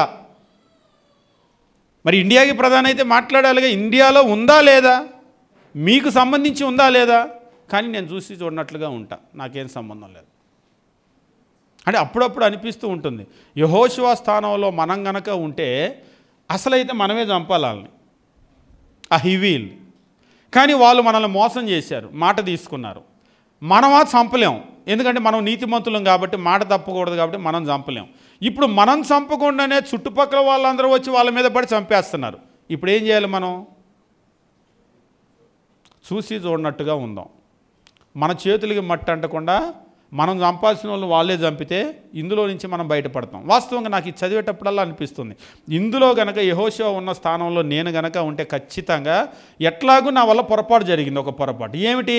అనాలోచితంగా మాట ఇచ్చేసాను, బ్రతకనిస్తాను అని మాట ఇచ్చేసాను. ఇప్పుడు ఆ మాటలో నుంచి వెనక్కి రాలేను, నేనైతే చంపలేను. చంపలేను కాబట్టి నేను చేయగలిగినటువంటి అంటే నేను చేయలేనటువంటి ఒక పనిని ఆ చుట్టుపక్కలే చేస్తున్నారు. దేవా నీకు స్తోత్రం అయ్యా, ఈ రకంగా మమ్మల్ని తప్పించావు ఇందులో నుంచి, మేము చంపకుండానే వాళ్ళని చుట్టుపక్కలలో వచ్చి చంపుతున్నావు అని దేవునికి 4 సార్లు స్తోత్రం చెప్పేవాళ్ళు. చెప్పేసి వాళ్ళు చస్తూ ఉంటే కూడా పొరపాటున వాళ్ళు వచ్చి యెహోషువ దగ్గరికి వచ్చి, అయ్యా మీరు మమ్మల్ని బ్రతకనిస్తారని మాట ఇచ్చారు కదా, కాబట్టి మరి మాకు ఇలాంటి కష్టం వచ్చింది సాయం చేయి అంటే ఎట్టి పరిస్థితుల్లో స్పందించే వాళ్ళం కాదు. చూసి చూడనట్టుగా అలా ఉండేవాళ్ళం. మణిపూర్ విషయంలో ఎట్లా ఉన్నాడో అట్లా ఉండేవాళ్ళం కరెక్ట్గా. అప్పుడప్పుడు అనిపిస్తుంది నాకు చదివే రోజు నుంచి ఎప్పుడైనా సరే ఇక్కడ గనక యెహోషువ ప్లేస్లో మనం గనక ఉంటే చూసి చూడనట్లుగా ఖచ్చితంగా ఉండేవాళ్ళం. అసలైతే చెప్పేవాళ్ళం, నేను చంపాలి మిమ్మల్ని, నా చేతిలో చావాల్సిన వాళ్ళు తప్పించుకున్నారు మోసం చేసి, ఇప్పుడు మాత్రం నేను మీకు హెల్ప్ చేయను, పోండి చావండి, ఖచ్చితంగా చేస్తుండేవాళ్ళం.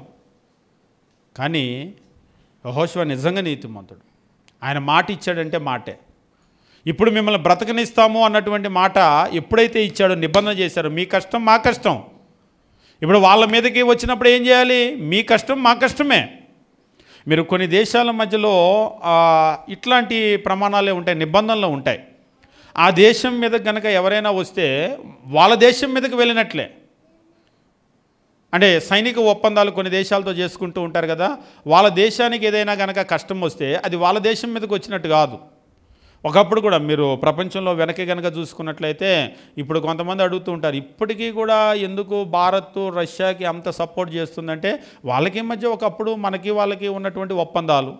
మనకి ఏదైనా అయితే ఎప్పుడు కూడా మనకి పాకిస్తాన్కేమో అమెరికా సపోర్ట్ చేసేది, మనమేమో రష్యాతో బాగా ఉండేవాళ్ళం. మనకి ఏదైనా కానీ వాళ్ళే ఎప్పుడు సహాయం చేసేవాళ్ళు చాలా సందర్భాల్లో.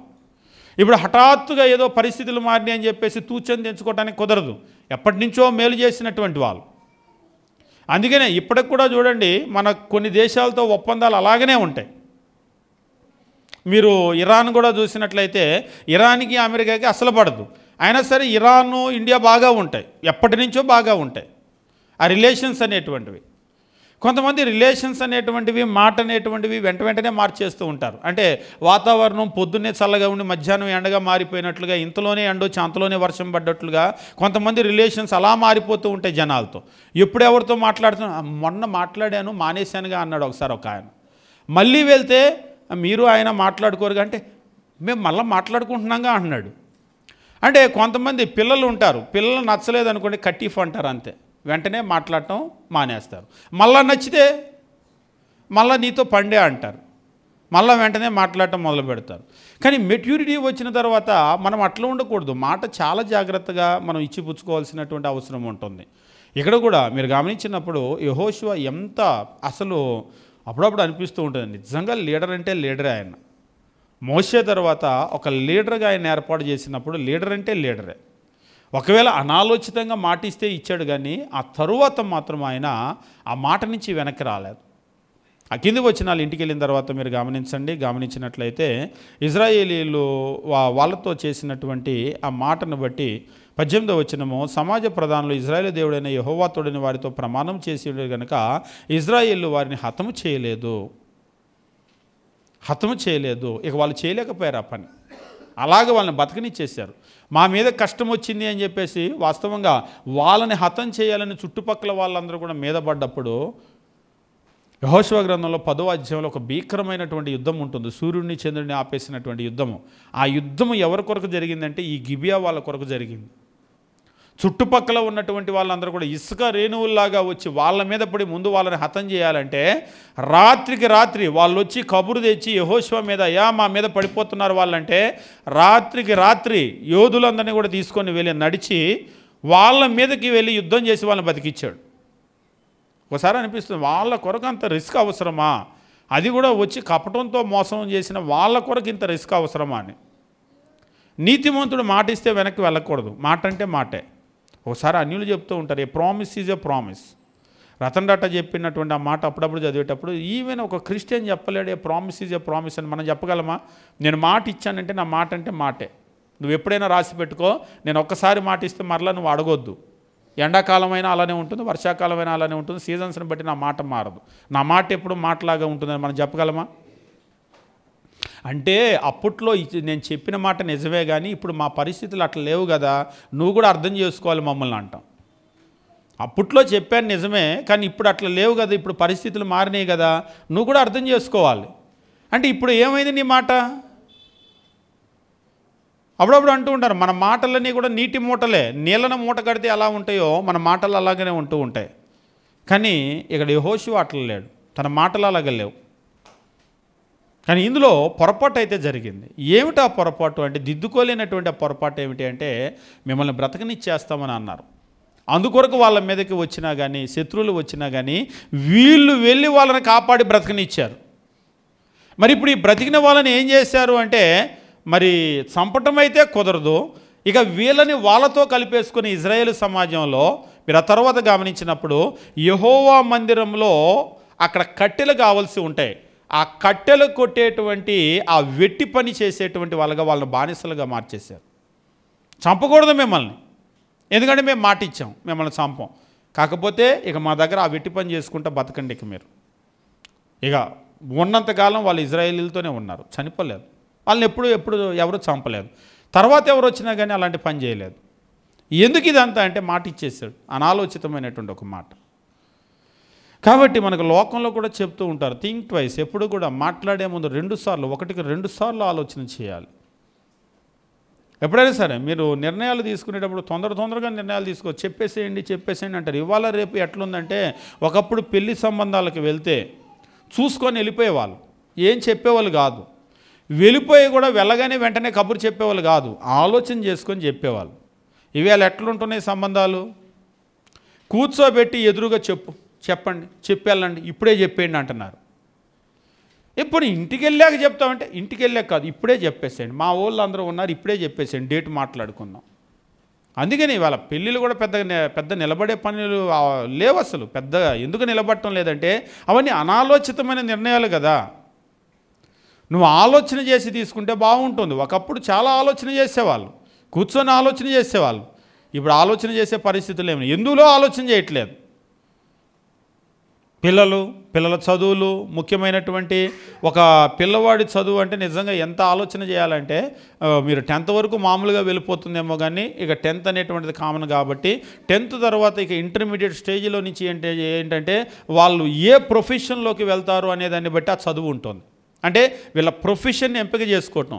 ఉదాహరణకి మ్యాథ్స్లోనో లేకపోతే సైన్స్లోనో లేకపోతే కామర్స్ ఏవో ఉంటాయి కదా గ్రూప్స్, ఎందులోనో లేకపోతే ఇంజనీరింగ్లో కూడా మొన్న అంటున్నారు 1,00,000 గ్రూపులు ఉన్నాయని. అవును, చాలా గ్రూప్స్ ఉన్నాయి. ఎందులోకి వెళ్తామనేటువంటిది నీకున్న సీటు నాకు ఇదే ఖాళీ ఉందని చెప్పేసి అందులోకి వెళ్ళటం కాదు. అవసరమైతే 1 సంవత్సరం ఆగు, నీకు కావాల్సిన గ్రూప్లోకి వచ్చే సంవత్సరం వెళ్ళు. నువ్వు అందులోకి వెళ్తేనే నువ్వు అనుకున్నటువంటి ప్రొఫెషన్ దగ్గరికి నువ్వు వెళ్ళగలవు. ఈ సంవత్సరం ఏదో నీకు సీట్ లేదు కదా, సీట్ రాదు కదా అని చెప్పేసి నువ్వు రాజీ పడితే నువ్వు బతికినంత కాలము నీకు ఇష్టం లేనటువంటి ఒక ఉద్యోగం నువ్వు చేయాలి. జీవితంలో 1 సంవత్సరం నష్టమైతే ఏమవుతుంది? ఒక లాంగ్ టర్మ్ తీసుకున్నాను అనుకో. ఒకసారి పిల్లల పరిస్థితి తల్లిదండ్రులు కూడా ఎట్లా కంపేర్ చేస్తున్నారంటే, ఆ తోటోళ్ళందరూ సెకండ్ ఇయర్కి వెళ్ళిపోతారండి వచ్చే సంవత్సరం అంటున్నారు. వెళ్ళని, మీకు తెలుసో లేదో, పోనీ first year, second year, third year, fourth year engineering అయిపోయిన తర్వాత ఏమి వెంటనే ఉద్యోగం రాదు, అక్కడే ఉంటాడు.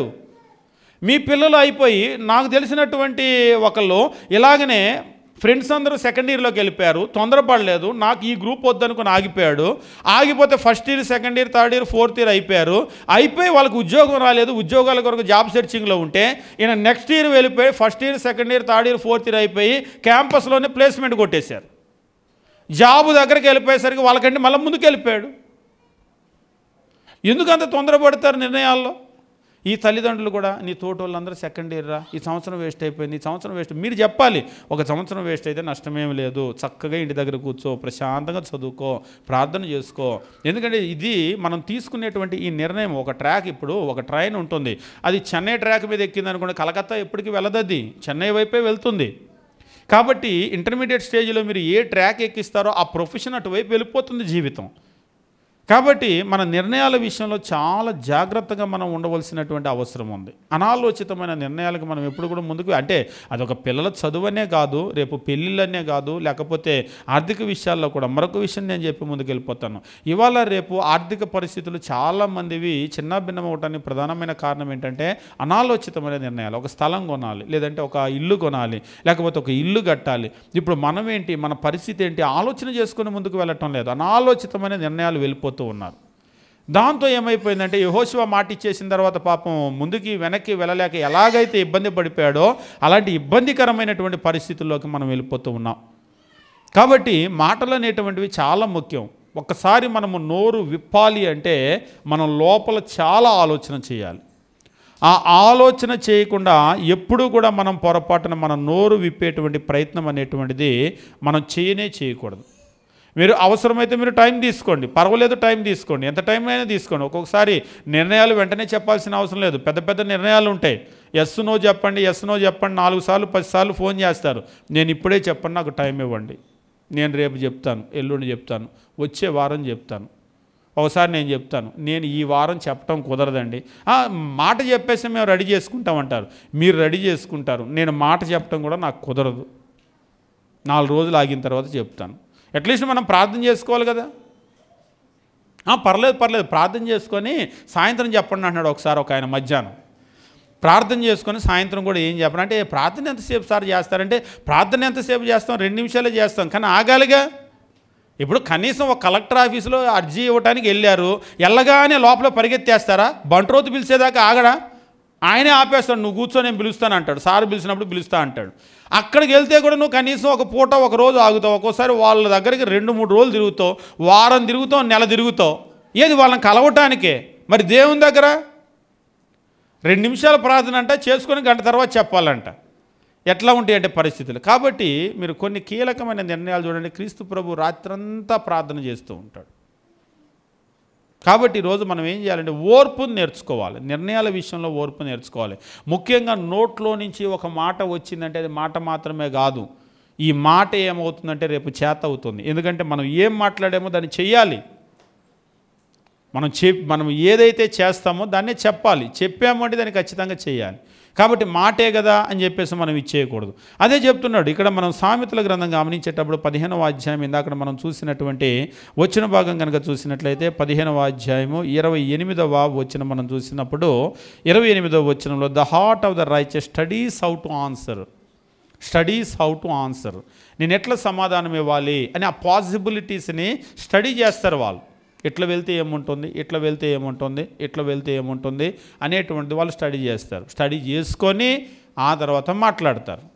The heart of the righteous, నీతిమంతుని మనస్సు యుక్తమైన ప్రత్యుత్తరం ఇచ్చుటకు ప్రయత్నించను. వాస్తవంగా ప్రయత్నం అనే దానికంటే కూడా అక్కడ అధ్యయనం చేయను. యుక్తమైనటువంటి ప్రత్యుత్తరం ఇవ్వటానికి అది అధ్యయనం చేస్తుంది, స్టడీ చేస్తుంది. అయితే ఇక్కడ 2వ లైన్లో అంటూ ఉంటాడు, but the mouth of the wicked pores fourth evil. But the mouth of the wicked అంటే భక్తి లేనటువంటి భక్తిహీనుడు ఉంటాడు కదా, ఇక దేవుణ్ణి అడగాల్సిన అవసరం ఏమి లేదు వాళ్ళకి. వాస్తవంగా ఇందాక మనం చదివినటువంటి ఎంటైర్ ఎపిసోడ్లో ఇజ్రాయేల్ అందరూ కూడా వికెడ్ పీపుల్, భక్తిహీనులు. నువ్వు భక్తి లేనివాడు కాబట్టి నువ్వు ముందెళ్ళిపోయి వాళ్ళ ఆహారం పుచ్చుకున్నావు. నువ్వు భక్తి కలిగిన వాడవైతే నువ్వేం చేయాలి? నువ్వు ఆగి మా దేవుని దగ్గర మేము అడిగి మా నిర్ణయం ఏంటో చెప్తామని మీరు ఆగి ఉండాల్సింది. కానీ వాళ్ళ పని చేయలేదు.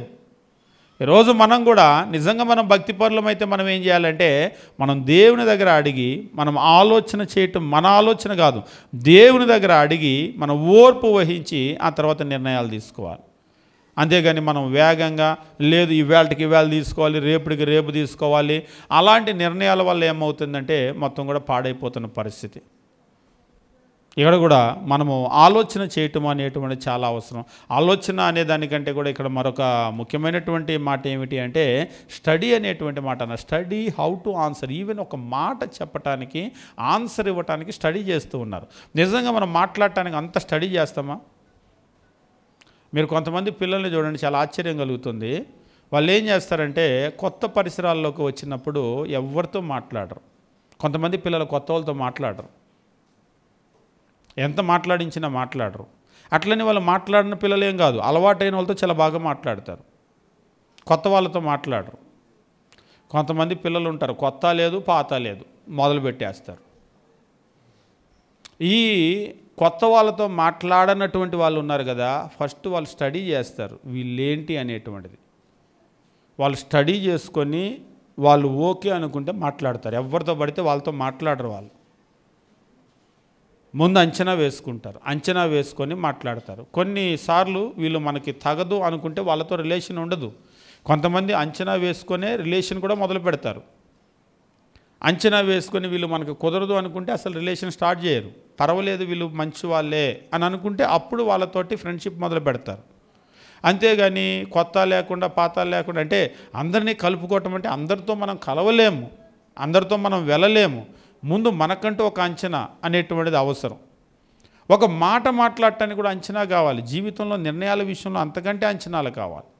కాబట్టి భక్తి లేనటువంటి వాళ్ళైతే వాళ్ళ జీవితాలకు వాళ్ళే యజమానులు, వాళ్ళ ఇళ్ళకి వాళ్ళే యజమానులు, వాళ్ళే నిర్ణయాలు తీసుకుంటారు. కానీ మన జీవితాలు, మన కుటుంబాల విషయంలో మాత్రం దేవుడి యజమాని కాబట్టి దేవునికి మనం అవకాశం ఇవ్వాలి. ఆయన నిర్ణయాలు తీసుకోవాలి.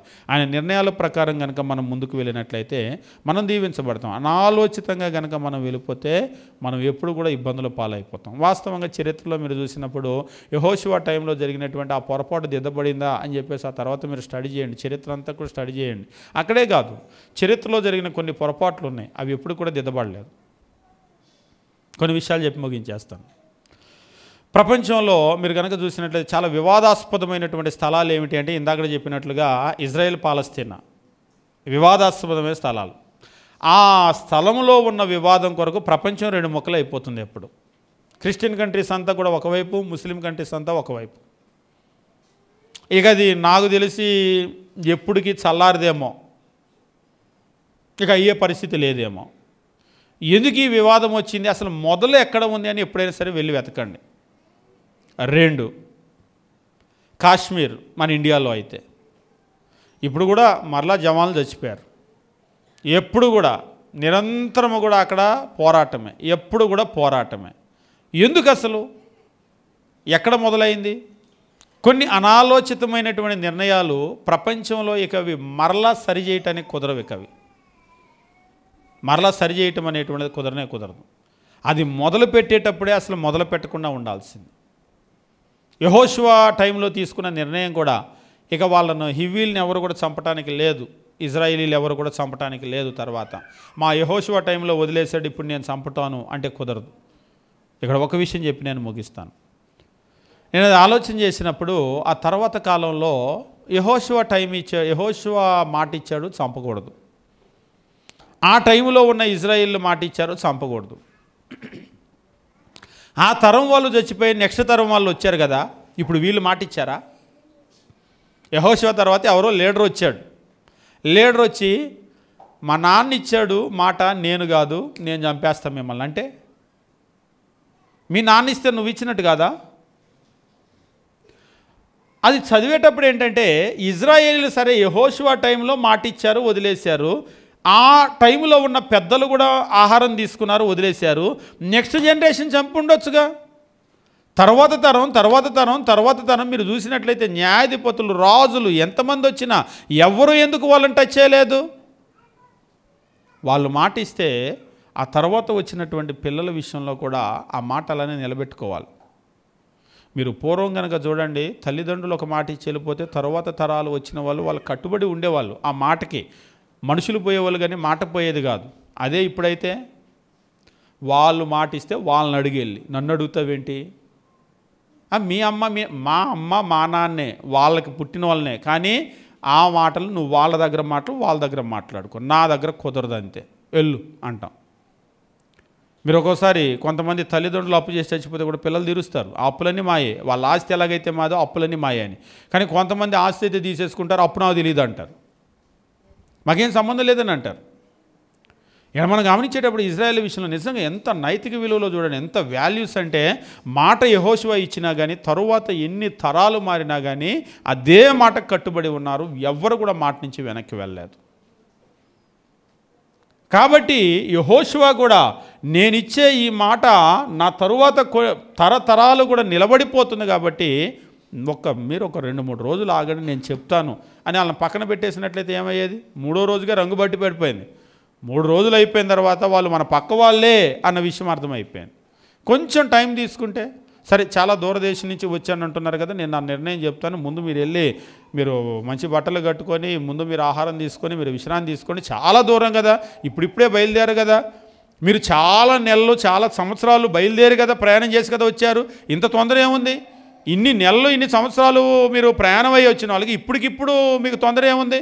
వెళ్ళి రెస్ట్ తీసుకోండి, మళ్ళీ రిటర్న్ జర్నీ కొన్ని నెలలు పడుతుంది కదా, నేను చెప్తాను. కానీ ఆలోచన చేయలేదు. అనాలోచితమైనటువంటి ఆ నిర్ణయం అనేటువంటిది ఇజ్రాయేలీల్లో అలాగనే మిగిలిపోయింది. కాబట్టి ఈరోజు మనం ఎప్పుడైనా సరే మాట ఇచ్చేటప్పుడు మనం ఆలోచన చేయాలి, చాలా ఆలోచన చేయాలి. అనాలోచితమైనటువంటి మాటలు ఎప్పుడు కూడా పొరపాటున మాట జారవద్దు, ఎప్పుడు కూడా మాట జారవద్దు. ఎందుకంటే క్రీస్తు ప్రభు చెప్తుంది, మీ మాట అవునంటే అవును, కాదంటే కాదు. నోట్లో నుంచి పొరపాటున వచ్చింది ఆలోచన చేసుకోవాలి, అట్లా చెప్పడానికి అవకాశమే లేదు. కాబట్టి మన మాటల విషయంలో మనం జాగ్రత్తగా ఉందాం. దేవుడు మనల్ని మన కుటుంబాల పిల్లల విషయంలో కూడా చాలా జాగ్రత్తగా నేర్పించాం. తొందరపడి ఊరికూరికనే మనం మాట ఇచ్చేయటం, ఊరికూరికనే మాట్లాడటము, నిజంగా ఈరోజు కోపంలో ఆవేశంలో మాట అనేస్తూ ఉన్నారు. చాలా తొందరగా మాట్లాడేటప్పుడు చాలా నిదానంగా చాలా ఓర్పుగా ఉండవలసినటువంటి అవసరం ఉంటుంది. ముఖ్యంగా ఈ కోపం అనేటువంటిది ఉంటుంది కదా, దీన్ని పెద్ద అయిన తర్వాత నేను సాధు చేసుకోవాలంటే అయ్యే పని కాదు. కాబట్టి మనం చిన్నతనం నుంచే మనం ఏం చేయాలంటే ఈ మాట విషయంలో జాగ్రత్తగా మనం నేర్చుకోవాల్సినటువంటి అవసరం ఉంటుంది. ఈ మాట్లాడటం, ఈ నాలుకను సాధు చేస్తే మనం మన సర్వ శరీరాన్ని కూడా మనం సాధు చేసుకొని మనం భక్తిపరులుగా ఉంటాం. ఎవరైనా కానీ భక్తి గలవాడు అనుకుంటే వాళ్ళు తన నాలుకను వాళ్ళు ఆధీనంలో ఉంచుకోగలిగినటువంటి వాళ్ళు అయి ఉండాలి. కాబట్టి మన భక్తికి మన నాలుగుకి సంబంధం ఉందా అంటే అవును, ఉన్న సంబంధమే దాంతో ఉంది. మన భక్తి అంతా పోగొట్టేది ఆ నాలుకే. ఎంత బాగా బ్రతికినా కానీ, ఎంత బాగా ప్రార్థన చేసుకున్నా, 4 చెడ్డ మాటలు అనేసామంటే, 4 చెడ్డ మాటలు వచ్చినాయి అంటే మన భక్తి అంతా కాలి. కాబట్టి ఆ విషయంలో జాగ్రత్తగా ఉందాం. దేవుడు మనల్ని మన కుటుంబాలను దీవించునుగాక.